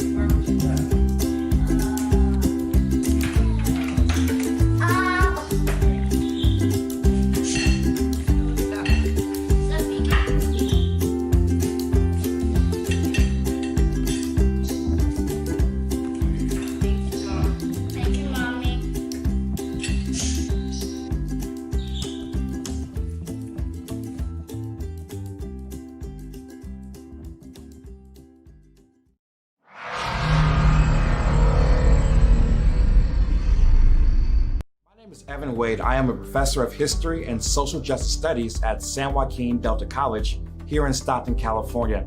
I am also an executive committee member of the NAACP, where I chair our political affairs committee. And on behalf of the NAACP, as well as San Joaquin Delta College, I would like to wish Black Family Day a happy 52nd anniversary. It was students who were at San Joaquin Delta College and the Black Student Union who got together and said we need to create something to benefit the Black people of San Joaquin County. And so with that, 52 years ago, they established Black Family Day. And so happy anniversary.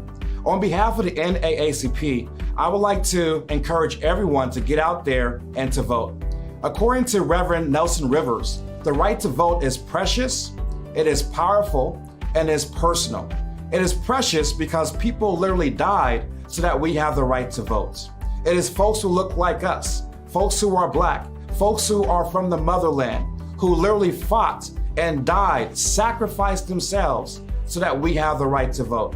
In the NAACP, we always like to evoke these names. Names like Medgar Evers, a Mississippi organizer of the NAACP, who was assassinated on a front porch of his house in 1963. In 1963, there were 4 young girls who were killed while going to church in Birmingham, Alabama, the 16th Street Baptist Church. Why? Because that church was organized for voting rights and civil rights in the city of Birmingham, Alabama. And so with that, we encourage everyone to go out there and vote. The right to vote, it is precious. It was something that was, according to Reverend Nelson Rivers, it was blood bought. But also we encourage folks to go out there and vote because the vote is powerful. When Black folks go and vote, we can literally change the country. We can change local politics. We can change state politics, and we can change who is in the White House. It is very important that we exercise our right to vote. And when we vote, we can literally create change. This November is a time period to create a fundamental change within our country. This election time is a wager of America's conscience. Where do we stand as America? Where do we stand as people in Stockton? And so there are different people running for office, some who represent us and many who do not represent us. And so it's very important that we recognize the power of the Black vote, but also recognize this: the Black vote is personal. When I was growing up, my grandmother emphasized the power and the preciousness, but also the personalness of the right to vote. My grandmother came from Arkansas, and where she came from in Arkansas, Black folks were denied that right. And so every day when it came to election time, she would gather her children and her grandchildren. She said, I don't care how tired you are. I don't care what's on TV. I want you to go, and we're gonna all as a family walk to the precinct. And so as a young boy, 8, 9 years old, I see my grandmother, I see my mother, my uncles, my auntie going out and exercising the right to vote. The right to vote, it is personal in my family, and it should be personal in your family as well. And so with that, we encourage you to go out and vote. This year, voting is going to be a little bit different. We are in the midst of COVID. And so as we're in the midst of COVID, I want you to check your mail closely. You're going to see in your mail a ballot. Everyone in San Joaquin County, if you're registered, you get a ballot in your mailbox. And if you moved recently, you want to check with the Registrar of Voters and update your address so you get that ballot. And by way of getting that ballot, you'll be able to vote. And voting this year starts by way of ballot on October the 5th. Now, if you're not registered to vote yet, or if you change your address, it is very easy to update your information and to go out there and to vote. The NAACP, we're doing a voter registration drive, where literally, if you go to our website or our Facebook page or Instagram or Twitter, you'll see a code. Just take a picture of this code. It will walk you through the steps so that you can go and register to vote. And so again, we encourage you to go out and vote, because the vote for us Black people, it is precious, it is powerful, and it is personal.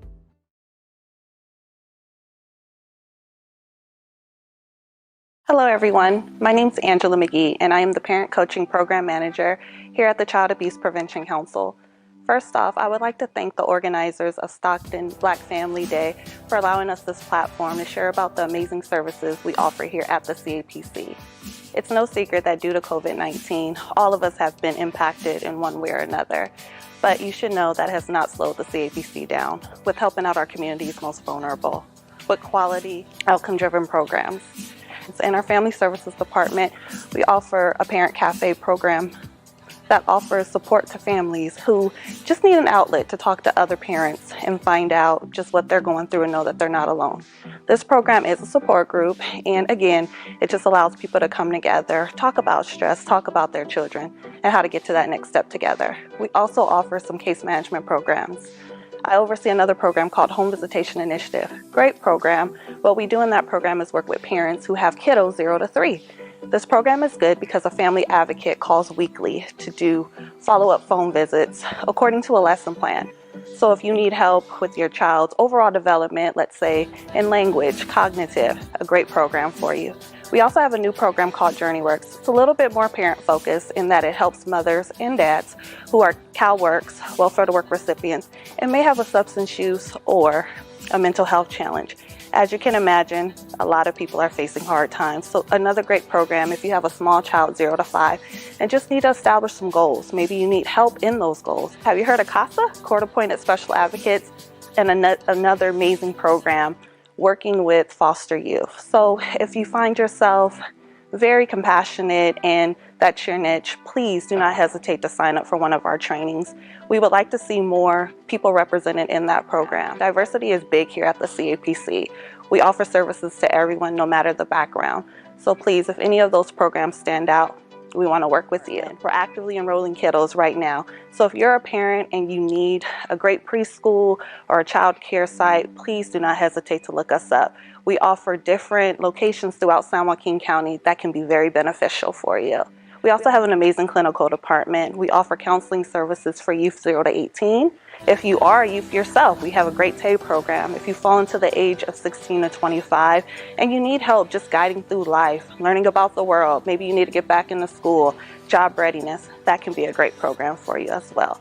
We also offer a suicide prevention program. So if you're in high schooler, we most likely are at your campus with that program. We have a great team who goes over assessments, screens you, and just overall gives you that support to know that you are not alone.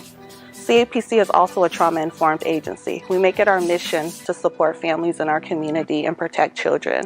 To learn more about the services we offer, please call us at 209-464-4524. This number can be reached 24 hours a day. We can also be reached on our website at www.nochildabuse.org. Thank you for your time.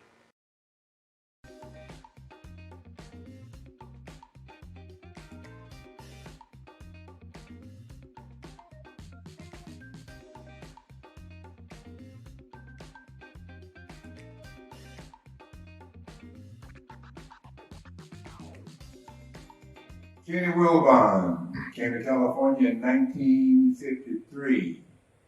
One of the 11 children. I'm the point person. 5 younger and 5 older. My name is Tommy Muhammad. Tommy's parentheses where Muhammad came to California summer of 1956, 57. Came to California in Central Valley because it was work out here. There's gold out there in that fields. Onion fields, carrot field, grape field, peach field, apricot. You could work, make a living. I came from Arizona, a desert state. We definitely pick cotton and chop cotton there. So coming to California was the most wonderful experience as a child that I could think of, because we worked hard in 110 and 105 degrees every day in Arizona. Coming to California, there was always a breeze, and it was food to eat. I want to respond to what Tommy said. Said it was always work out here. I did that too. To Ralph White's credit, or to my dismay, Ralph White made more money transporting folks to the field than folks working in the field. Listen, God don't like it, I ain't gonna lie. Ralph had that old 1948 Plymouth. That's it. 3 folks in the back seat and 3 in the front, not because 2 in the driver. And he's charging us $1 to get there, $1 to get there, $1 to get back. Now you can work all day out in Linden and make $5. Now Ralph White, to his credit, worked hard. Where we were making $4 and $5, he was making 9 and 10. Worker. Plus what he ripped us off for. So he's making 9 or 10 plus 4 or 5. So Ralph White was living in the big dope back in the day. And I'll swear to that. My name is Reverend Booker Guyton, and like the Wilbons and the Wares, we were a large family. And we came to California in 55 because my maternal grandmother and my aunt were here. And my daddy liked to keep my mama happy. So my mama wanted to be where her sister and her mother were. And so in 55, we migrated here and were introduced to onions, tomatoes, carrots, etc. And the earliest I remember Ralph, he was a merchant. And but he just had a store in his automobile. And he progressed as a merchant. Thanks for telling everything. See, what Wilbon didn't tell you is that I was in them halfway back in Stockton. I collect my money. I didn't bring them all the way in so I got my money. Then I was grateful in Stockton. But I worked in every field, apricots. I can tell you how it starts off, in the summertime you start off with cherries. And then you go from cherries to onions. And then you go from topping onions, windrow onions, and then topping onions. And windrow onions when you pull them from the ground and lay them down on top of you. The top ones when you cut them up, and I used to, I never sold anything. I didn't do no stealing. I just would move some sacks over every now and then. And we all would, so don't think I would steal. We all moved sacks over there. And we 25 cents. I did 25 cents a bucket, had 2 big buckets in the sack. So all of us worked in the onion fields and as he said a few minutes ago, tomatoes, tomatoes. And we thin peaches, pick peaches, then pick apricots, and we also thrash walnuts, thrash almonds. I mean, you named it. All of us up here did something. Word did not say how many people was in his family, but it was a whole lot. And the book didn't say how many was in his family, but it was a whole lot. Will did say, mine was kind of mediocre. I didn't have a big family when I come to California. Not that I have one now, but as you progress, you increase a little bit in the family side. But we would all be in the field. Everybody, the biggest one I think at that time might have been the Ware family. I mean, it's a whole lot of them. Even back then, at the time, picked cotton. I picked cotton in Texas too. You named it.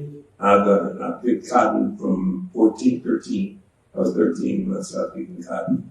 Prior to that, I was a caddy and golf club, for people like Tiger Woods and all that. There was no black people on it. White people, blacks could play on Tuesday, Monday from Tuesday. Wednesday was Ladies' Day, so blacks couldn't play. And that was only caddies could play. Not any one of us could play on golf course. Okay, well, when I was working the streets, I was a patrolman. Okay. And I'll digress for a second. I'd go handle a call, a crowd would be gathered. Guess who would show up? Raising Cane. I want to know what's going on here. And I said, Rap, give me a couple minutes. No. And I he's playing to the audience. The Rap White drumming up votes. Let me repeat. Ralph White is drumming up votes. And so I let Ralph White run, carry on. Or he's going to do it anyway. So I was be in compliance with it. So I did agree with it. Okay, Ralph, do what you got to do for a minute or two. I got to get this thing resolved. So he'd do it to us. All right, now you handle this and get back to him later on. So I understood that. So, and of course, Ralph being there and incensing people, but on the same token, quieting them down, because when Ralph White's raising Cane, they want to watch the Cane Ralph was raising. When Ralph White comes down and said, give his march orders, you handle this. That's what they wanted to hear. That's what he did. So I did that. And then, the first lieutenant's test I took, you have go from patrolman, okay, I made sergeant, so now I'm supervising 30 guys at any one time. Okay. And we had a good relationship with the guys. Some of the guys played games, but I handled them with dispatch, no problem there. So I like working the streets. And so, but I was bent on being self-sufficient. And I computed that if I make rank, the city will buy me a new home. Because you figure the house didn't cost us $1,000, whatever, you pay this down. So the increase in salary you get will make a house note. So I was studying for the money so much, but I realized the money would buy you a house. So if you make lieutenant, they can buy you a house. You make captain, they'll buy you a bigger house. That's what it boils down to. And that was my motivation. So, but I had some struggles. They played some games with me. I won't get into it, but I'll tell you off camera in person if you want to hear it. But they soon found out that I wasn't. I'll tell you. No, I'm gonna let that ride. I'm going to do this one. I'm going to do this one, and this is the easy one. One of the favorite jobs on the department was being a cameraman. If you go around and take police accidents, homicide scenes, we had to go to a school called Bonfair School, and the Bonfair School was held up in Las Vegas, in Lake Tahoe. It was a 4-day school. And so I was out performing guys who were going to Bonfair. I said, hey, I told the guy who was making the sign, I said, I go to Bonfair School. Well, we'll get you there. But I never got there. And this goes on for like 80 years. So they announced they're going to be giving a sergeant's test. It's going to be July the 2nd through July the 6th. So you're going to be out of town for 4 days. Just so happened, on those 4 days, they were giving the sergeant's test. So I saw, they're going to ship me out of town so I won't be around to compete. I thought it was perfect. I said, I don't want to go. Well, you've been bragging, you've been complaining you want to go. Now you're going to go. We're going to send you. I said, you can send me, but you can't make me stay. If that test gets on the 5th, I'll be in town the night of the 4th, and I'll be at the test site the day of the 5th, and I'll leave town in the evening when the test is over. Made sergeant. And that's one of the easy ones. I'm going to leave it at that. I've been in so many things. When I first got involved in the civil rights movement, we didn't have no bus drivers, no black bus drivers. So I protested that and was able to catch at that time, everybody do a little bit wrong on the job. So the supervisor, the superintendent at that time got caught. Well, matter of fact, I caught him buying motors for other people's cars, and they're working on them at the yard, and I got him busted. And then end up now, if you see black bus driver, we didn't have any, not one. Washington was the first one they hired. And Washington was one of the first black police they hired. And Ted Weaver was the second one. Jennings was the third one. Mr. Wilbon here was the fourth one. But, and I loved the hell out of him because I remember when he came on the force, when I was on the city council, well, and just as I was getting ready to leave, every time what they would used to do is they would keep a line of people to be sergeants. And just before one of the blacks come up to be sergeant, they'll cut they want nobody to retire. 4 or 5 people up, 10 people up for retire, and they wait until the list go down and drop off, which they have to come up with another list, like Eddie Brown and all of them. Took a long time to get that, so I had to go in and make that change. Same thing with, he was a captain at the time, but Captain Wilborn was the smartest, educational-wise policeman we had. All right, he went and picked up his degree and everything. All the others had GEDs and all that, and they become police chief. And it was one that would flunk almost everything, and Wilborn, and they made him chief. Well, since they made him chief, at that time we'd moved it to 3 deputy chiefs. And so they made him chief, and he appointed 3 deputy chiefs, and like everything else, Wilborn was passed over, and he was messy. So I raised a lot of hell to get Wilborn put in the right position, and I made him open up and make a 4th deputy chief, and he became the first black deputy chief. So he's the highest ranking. I'm not going to tell you he gets $20,000 a year, $20,000 a month retirement, because that's not my business to tell y'all that. But that was me who made it possible. But I was the one that made that possible. I remember that well. And I raised Cain about that. And it got rocky down the road, but I knew where the bodies were buried, so it worked out well. Thank you, Ralph. And could have became chief later on, but some of us don't work it right. And you can't get them to do what I was doing behind the scene, make the city manager do what's supposed to be. I fired the city manager because they didn't want to make me chief. But, I have a record of doing different things for civil rights. Civil rights in Stockton was my name. As I said, we didn't have no blacks on the police department. We only had 3 and a half. No blacks on the fire department. And I made them hire blacks for the fire department.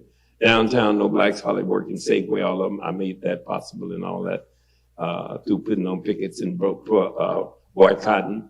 Stockton Record, no blacks working, no black reporters and that thing. So we organized a boycott of the Stockton Record and had people to stop taking the Stockton Record. You name it, my name is on some of everything that you can think of for the civil rights in Stockton.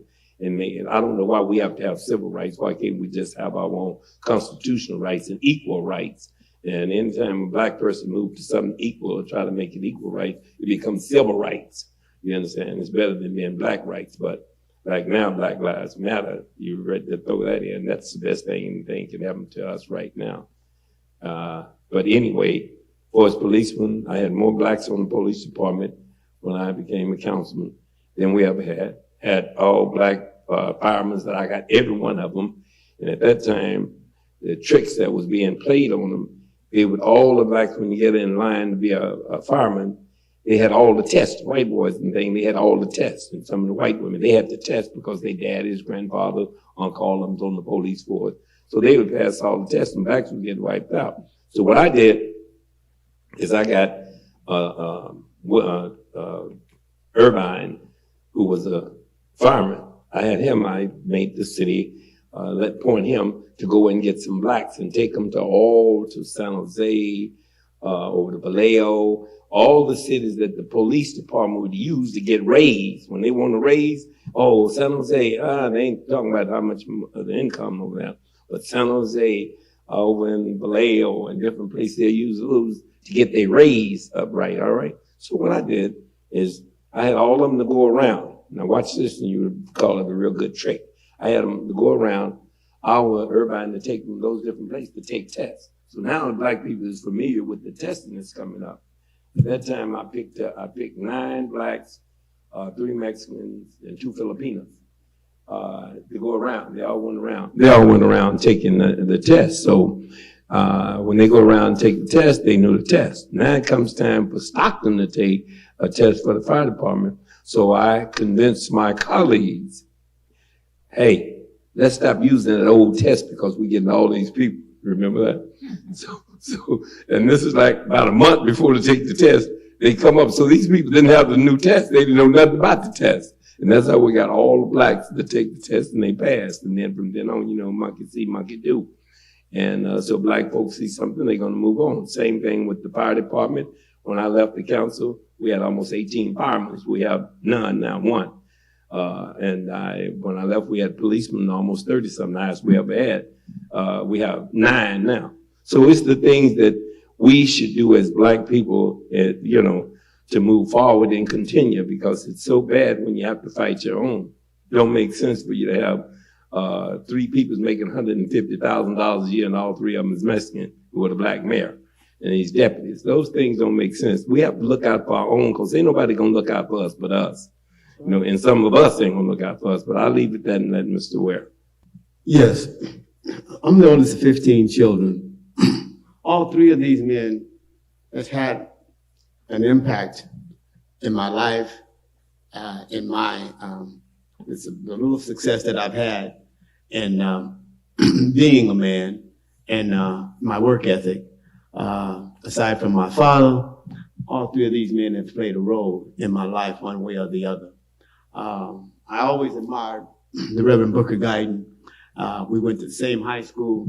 For his ability to articulate, to public speaking, and to be an example of leadership. When we were in high school, he was our student body president at Edison High School and public speaker, renowned in the San Joaquin Valley.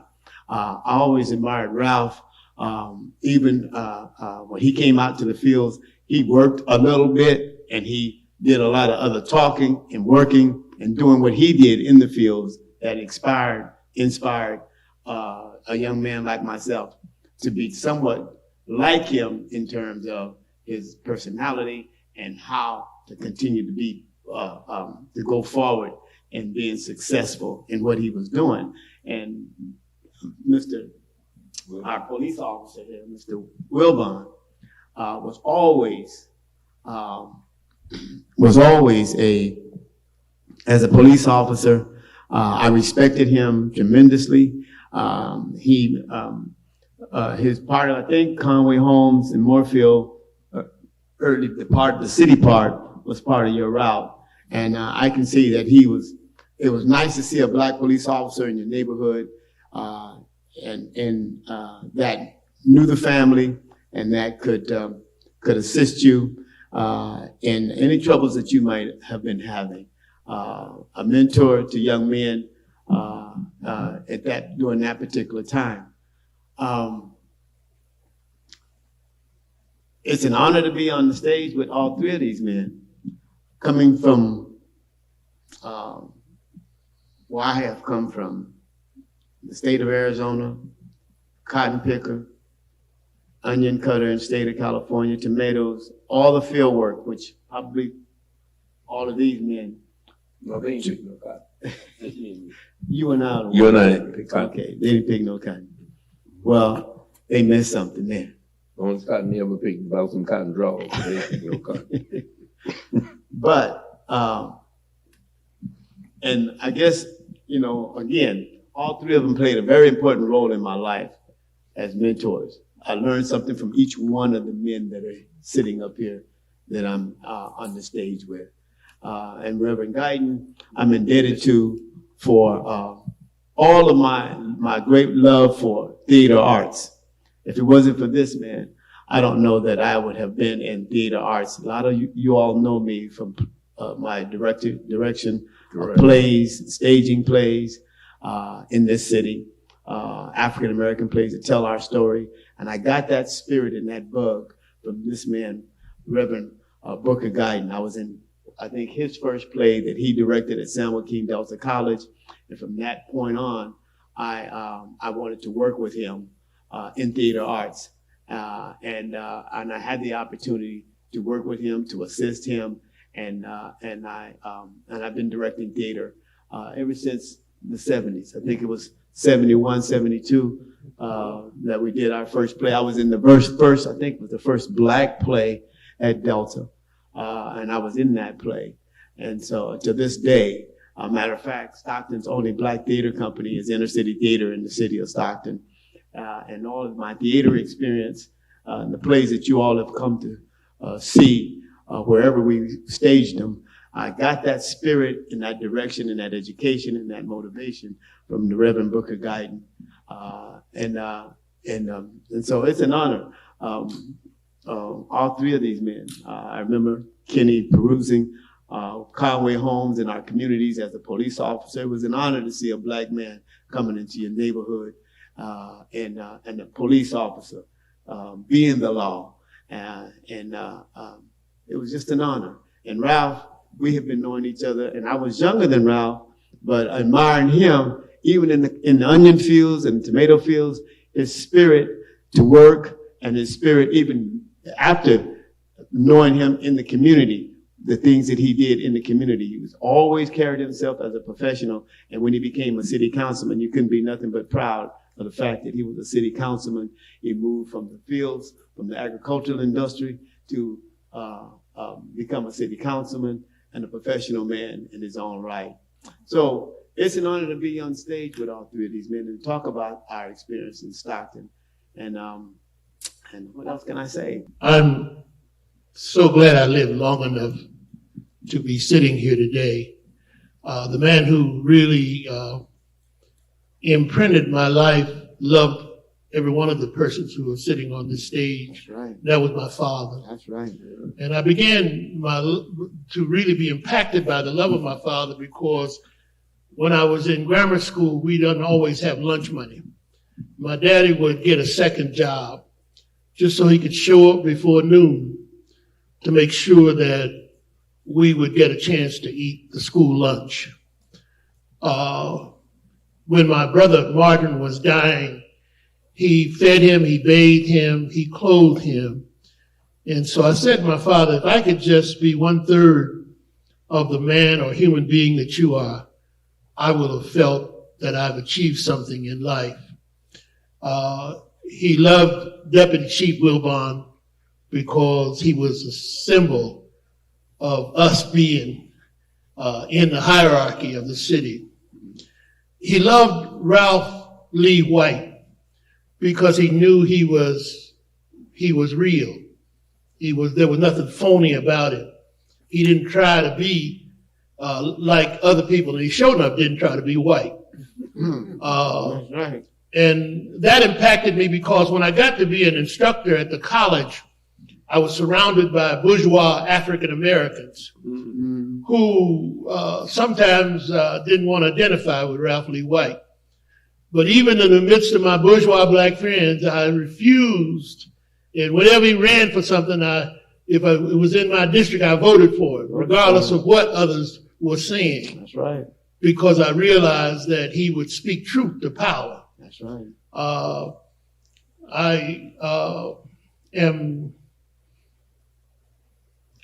I'm impacted by the young man sitting next to me because anybody who is a teacher of any worth loves to see their students excel and go way beyond what they have done. And Minister Ware has done that. I'm in the Methodist Church, but no Methodism can block out the love I have for Minister Muhammad, because beyond our religious affiliation, we are family. Right. We are brothers. Right. And we have struggled, and we've been in the trenches together. I've been blessed to serve 9 years on the school board, 2 terms as board president, president of OIC, Leon Sullivan's organization. Watch Ralph go off to the Men's March in Washington and take my younger brother along with him. And thank God, if I couldn't be there, I'm glad Stevie was there at the March on Washington. And Ralph literally made it possible. He's a civil rights legend. And I don't care what anybody says. If I got a choice between somebody who's done nothing and Ralph, I'm going to vote for Ralph. I'm reminded of the history of this city because one liberal white person, a woman, and a conservative Republican got together and then got some bourgeois black folks to go along with it.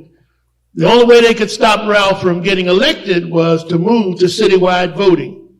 And then they want to grin in our face and say it didn't have anything to do with Ralph. That's an unqualified lie. It had everything to do with Ralph, and it had everything to do with black folks being able to make decisions about who would lead them. And no matter how they dogged Ralph, we would still go to the polls and vote for him. So they changed the rules, just like Trump is trying to change the rules now. That's right. With no mail-in voting. Anytime you can't defeat African Americans, just change the rules. I thank God I lived long enough to witness my brothers here on stage. And I thank God they were a part of my life experience. Before I knew Booker back in the day, the men who amazed me was Reverend Fastine from Mount Zion Baptist Church in Boggs Track and Brother Williams. Wonderful, wonderful people. Reverend Fastine was as black as my shoes, but chiseled in crisp black suit all the time, spotless white shirt with a black tie, and was just a wonderful preacher. Brother Williams, a gentleman. And then I won't bring that up because, anyway. Well, I'll lead up to it. His son had passed away. I didn't know his son. So I go to the funeral because I love Brother Williams. And so a lot of ne'er-do-wells saw me there, and they were sort of hiding and ducking and pointing. I said, hey, I'm here to pay my respect to a wonderful man. So I'm not here spying on anybody. Go inside, pay respect, sign the business book, and just forget that I'm even here. I'm here to pay my respect like you ought to be. So I remember that. But my mother was the biggest one for me, but I remember one last story, Brother Williams. I'm walking downtown for a while back, and they had this big bazaar down on the waterfront, and they got these, you got to buy these sausages up in the foothills. And so he's in line, they get one of those sausages in a Pepsi Cola. So I see him, I said, Brother Williams, how's it going? And he said, hey, well, so we talk, gentle, nice voice, but he talk. Anyway, I said, you gonna get a hot dog? He said, yeah. I said, well, have a seat and I'll get it for you. He said, okay. I said, want a Pepsi? He said, Coke or whatever. He said, yeah. Largest, I'll get me a medium. Okay, I'm in the medium. So I got 2 hot dogs for me, one for him and a large Pepsi. So then we're talking, and it was getting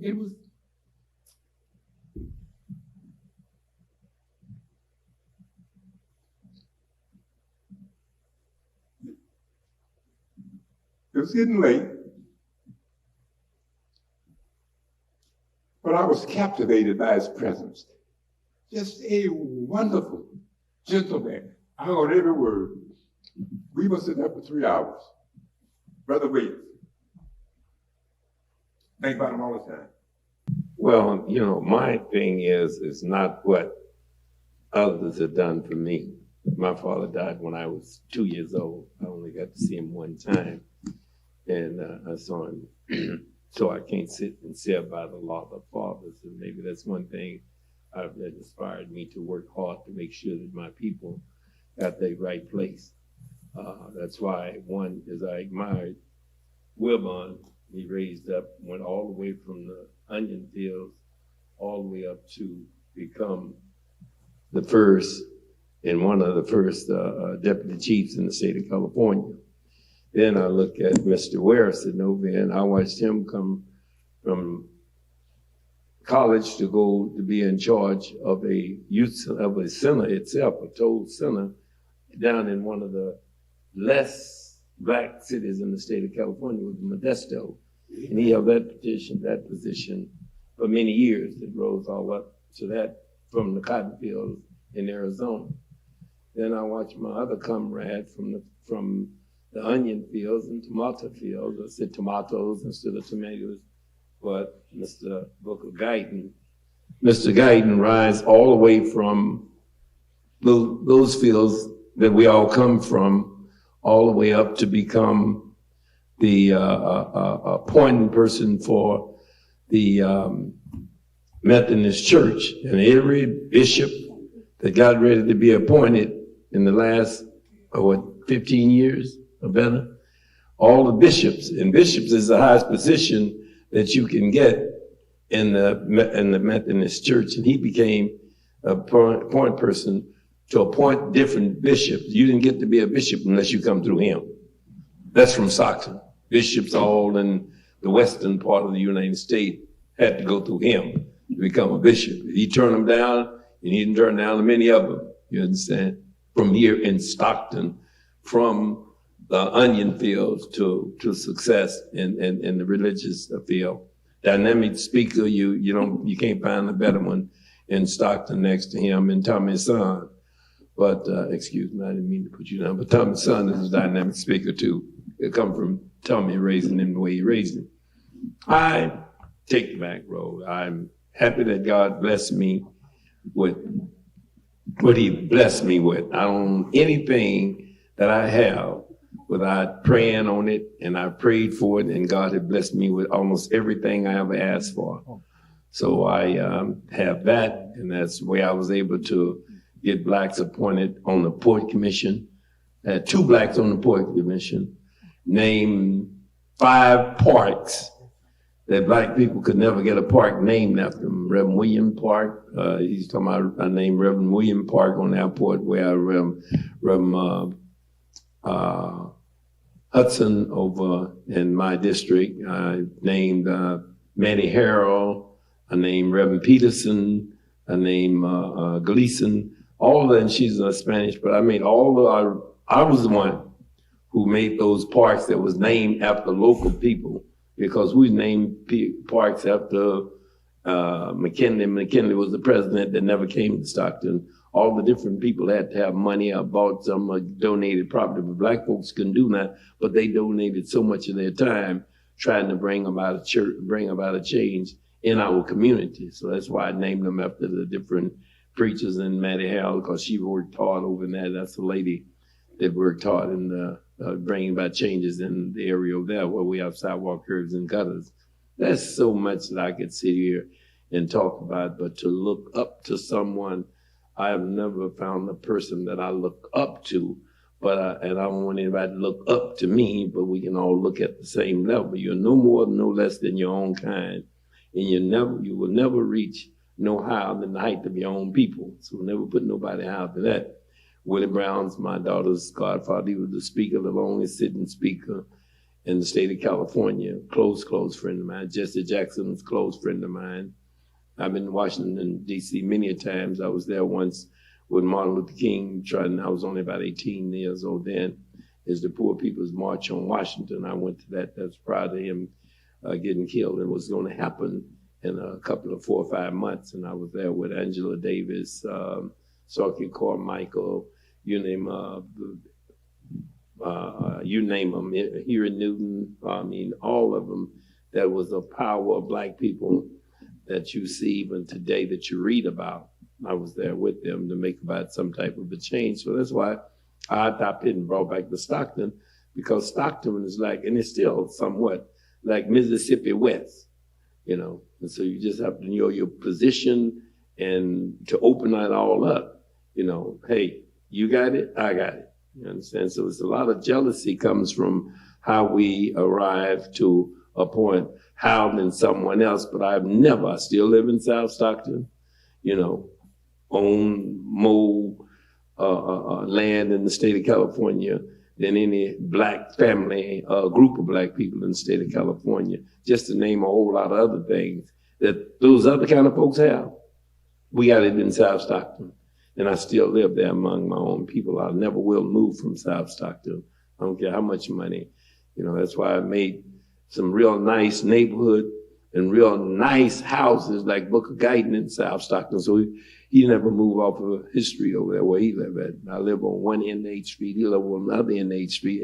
H Street is a hell of a street because it's got some dynamic people on it. The advice that I would give to any young man is the same as I get to any of those older men too right now. We can't send our kids to the street to do something we can't do.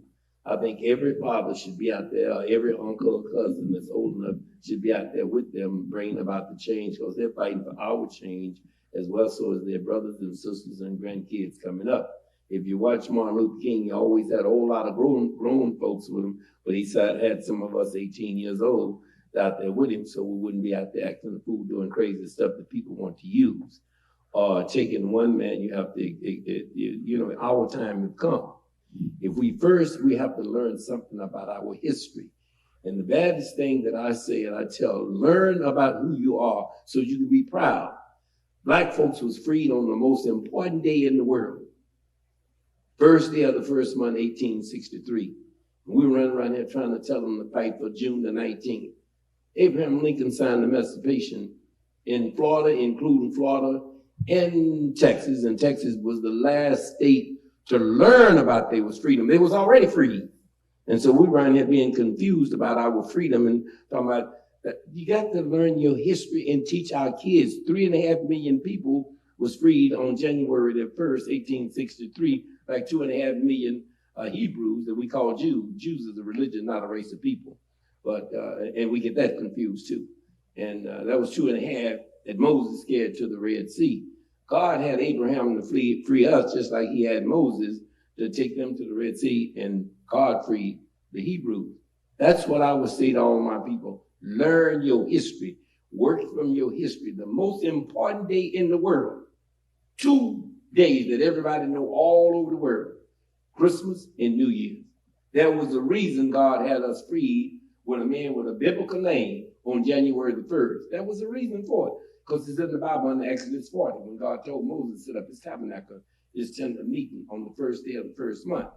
So that's our holiday, and we celebrating everybody else's holiday. You know, we celebrating Cinco de Mayo. Our kids know about it. The Passover, and then for the Hebrews, our kids know about it. The Irish, you don't have something red on.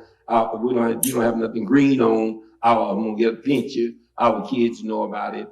We know about everybody's freedom, but we was in the most important day in the world is when we were freed from slavery. And we want to take the last set of slaves that got cheated You know, it's like keeping a man in prison for 20 years and he was supposed to have been freed 20 years back. It's the same thing now. So that's what I would give my people, is to learn about their freedom and teach your kids what God done for us in order for us to move and move together. The protesting they're doing right now, God told us about this years ago. If my people, which is called by my name, will humble themselves and seek and pray, turn from their wicked ways and seek my faith, then they will hear from heaven and I will heal their land. That's what's happening to us right now. And people don't realize it. Black lives matter all over the world now. You know why? Because over in Europe, blacks have the same problem. Over in Germany, blacks have the same problem. Over in Russia, blacks have the few that's in there have the same problem. So we have to look at, we said Black Lives Matter. They talking about in Stockton. They talking about what's happening in their countries too right now, all over in Syria. Black people are Africans, but Black Lives Matter. So we have to take advantage of what is righteously owed to us. Is we don't want Black Lives Matter. We want our lives. We are American. I was born in Texas, so I'm a Texan. Out of all the people running around hollering, I'm Africa, America, I know 50 states in the United States. And I don't know neither one of them that's Africa. You understand? So I'm not African American. I'm an American, but I just happen to be a Texas American. And we start messing with African America. It's like when the white woman up in Washington was talking about she was African American. Where did civilization begin, Rev? In Africa. Everybody is African American. That's in America, in African, Italian, or whatever. But since we're the only melting pot in the world that you have to be part of, you don't find no Negro German or no Negro African American in Italy. So we have to teach our kids and work with our kids. All of us have to get back out there to the street. Next time there's a protest for anything, they're fighting for us. They're fighting not only for themselves. We must get out back to the street. After witnessing Brother Ford's murder on the streets of America, the first time in a long time that folks stood up. We remember Mickey Schwerner and Viola Luisa and folk who died along with Medgar Evers and was beaten as Fannie Lou Hamer was. It was the first time that we were shocked back into reality that the only way you're going to be free is you continue to fight for freedom. And so I would say that our young men coalesce with those who don't want to be like Trump and stand up and speak out as our brother, the congressman who was just buried, said, you got to do something. You got to do something. He had his skull fractured several times, beaten up, but he never stopped saying something and doing something. And so if we are ever going to really be free, we got to continue to stand up and join with those who will stand up. As I close, I'm so reminded of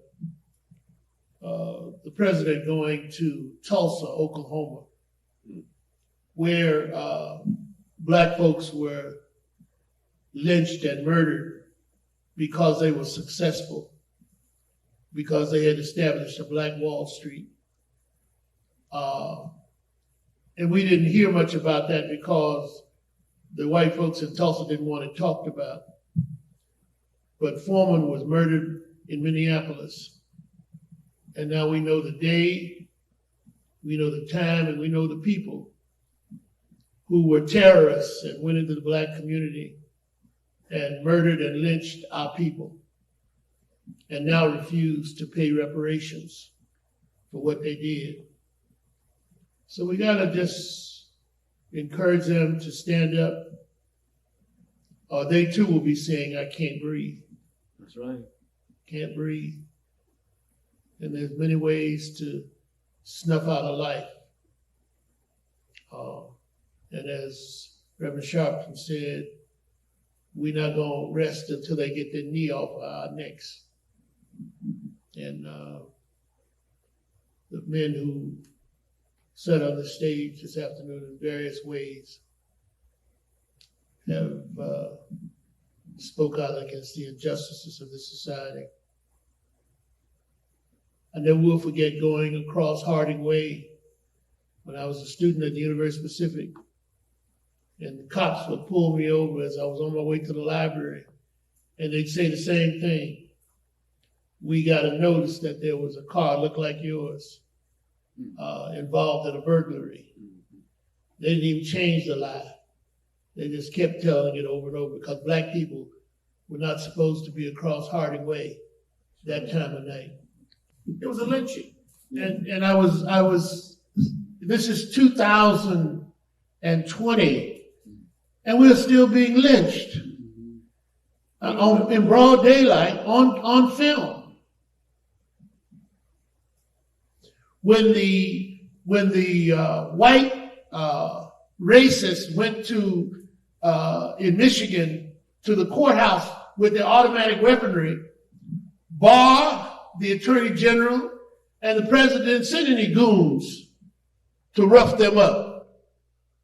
But when defenseless white folk in Portland decided to protest, they sent stormtroopers to beat them and to, Attorney Barr with his overfed self sit there talking about he doesn't know about racism. What he did was racism. When they can threaten a white woman governor with automatic weapons and you do nothing, and then you, some hippie-like white folks are protesting, you send an army. That's racism. Well, one thing is when cabinets kneel down, they make the racists out of that. They try to make that race. Now everybody's kneeling down. But the point is, what we have to look at is when he not only kneeled down for that one thing, Du Bois was the one that used to, one of them is a teacher, a principal or something here in Stockton now, raised a fist in Mexico. There was a big raise about that. About anything we do is racist, but now, and he was talking about and kept making this big thing out of the American flag, destroying the American flag. It was the white boy that took it to U.S. Supreme Court, and when they was burning flags, you remember when the hippies was burning flags, defecating on the flag, peeing on the flag didn't mean nothing. Nobody was raising all that stuff. Now he act like the flag was something people was fighting for. We was fighting for American people, even without a flag. We wasn't fighting to protect the flag. We was fighting, when I went in the army, to protect our people. And we don't want an apology for Kaepernick. We want him to get a job. Not only a job, but get his, they should give him, you talking about, but one thing I have to respect Nike's for is Nike paid him the same price he was making in San Francisco and brought him on over. So buying Nike shoes, I'll buy them any day in the month. You understand? And support Nikes with that, any shirts or whatever. So, but we have to look at the racism is dangerous. That's why I said a few minutes ago, California and Stockton is one of the most racist cities, one of them, of a few in the state of California. Now, you have to stop and think something, and I give all y'all a prime example. You watch white people, they have rattlesnake as a pet. They have ants in their office as a pet. They have anything you can name, rats, and they call them hamsters as a pet. Spiders, and they call them tarantulas as a pet. The only thing they don't have a pet is a roach. And that's the level they put us at, the same level as a roach. Until we get up and stop letting people step on us and stand together. And you watch how racism works right now. Watch us. And I admire it right now. Watch the basketball players out there now. All of them are almost half white and half black. And then you watch them bringing their young daughters to the basketball game in college and things. Honey, you better watch him. You know, in the football game, you better watch him. Better get him. He's going to be a millionaire. And we get, our poor girls are getting robbed and don't even know it. But it's not that we really want to do that. You understand? One thing is like Clarence Summers is the most embarrassing thing to us, you know, to be married to a white woman, and he's more whiter and the blackest thing on the thing, and he's one of the blackest men in the United States, sitting up there voting on everything that's against us, and he come from what? Affirmative action program and against all of them. And that's an insult to us to even have him sitting on there and we support anything that he does. We have to start bring about a change. We're gonna have to go back to the street. How many, what did I say a few minutes ago? We pay the same taxes that everybody else. We're supposed to get, at least when I was on the council, you owe us 13% of every job. That means we should have 60-something policemen and we got 9. Where's our other jobs going? And all those policemen, like I said about Wilbur, they make good money. Remember the firemen, $17,000, $18,000 a year retirement, a month. $17,000, $18,000 Wilbur make over 20, I said 20, but $22,000 a month, you know, watching TV and playing golf. But we have the same thing with our fire department. Same thing with any department we have now. You don't see too many of us, but we pay the same taxes as everybody else. We got to go back and demand our fair share of our jobs in the housing, in the money that buy the lending institution that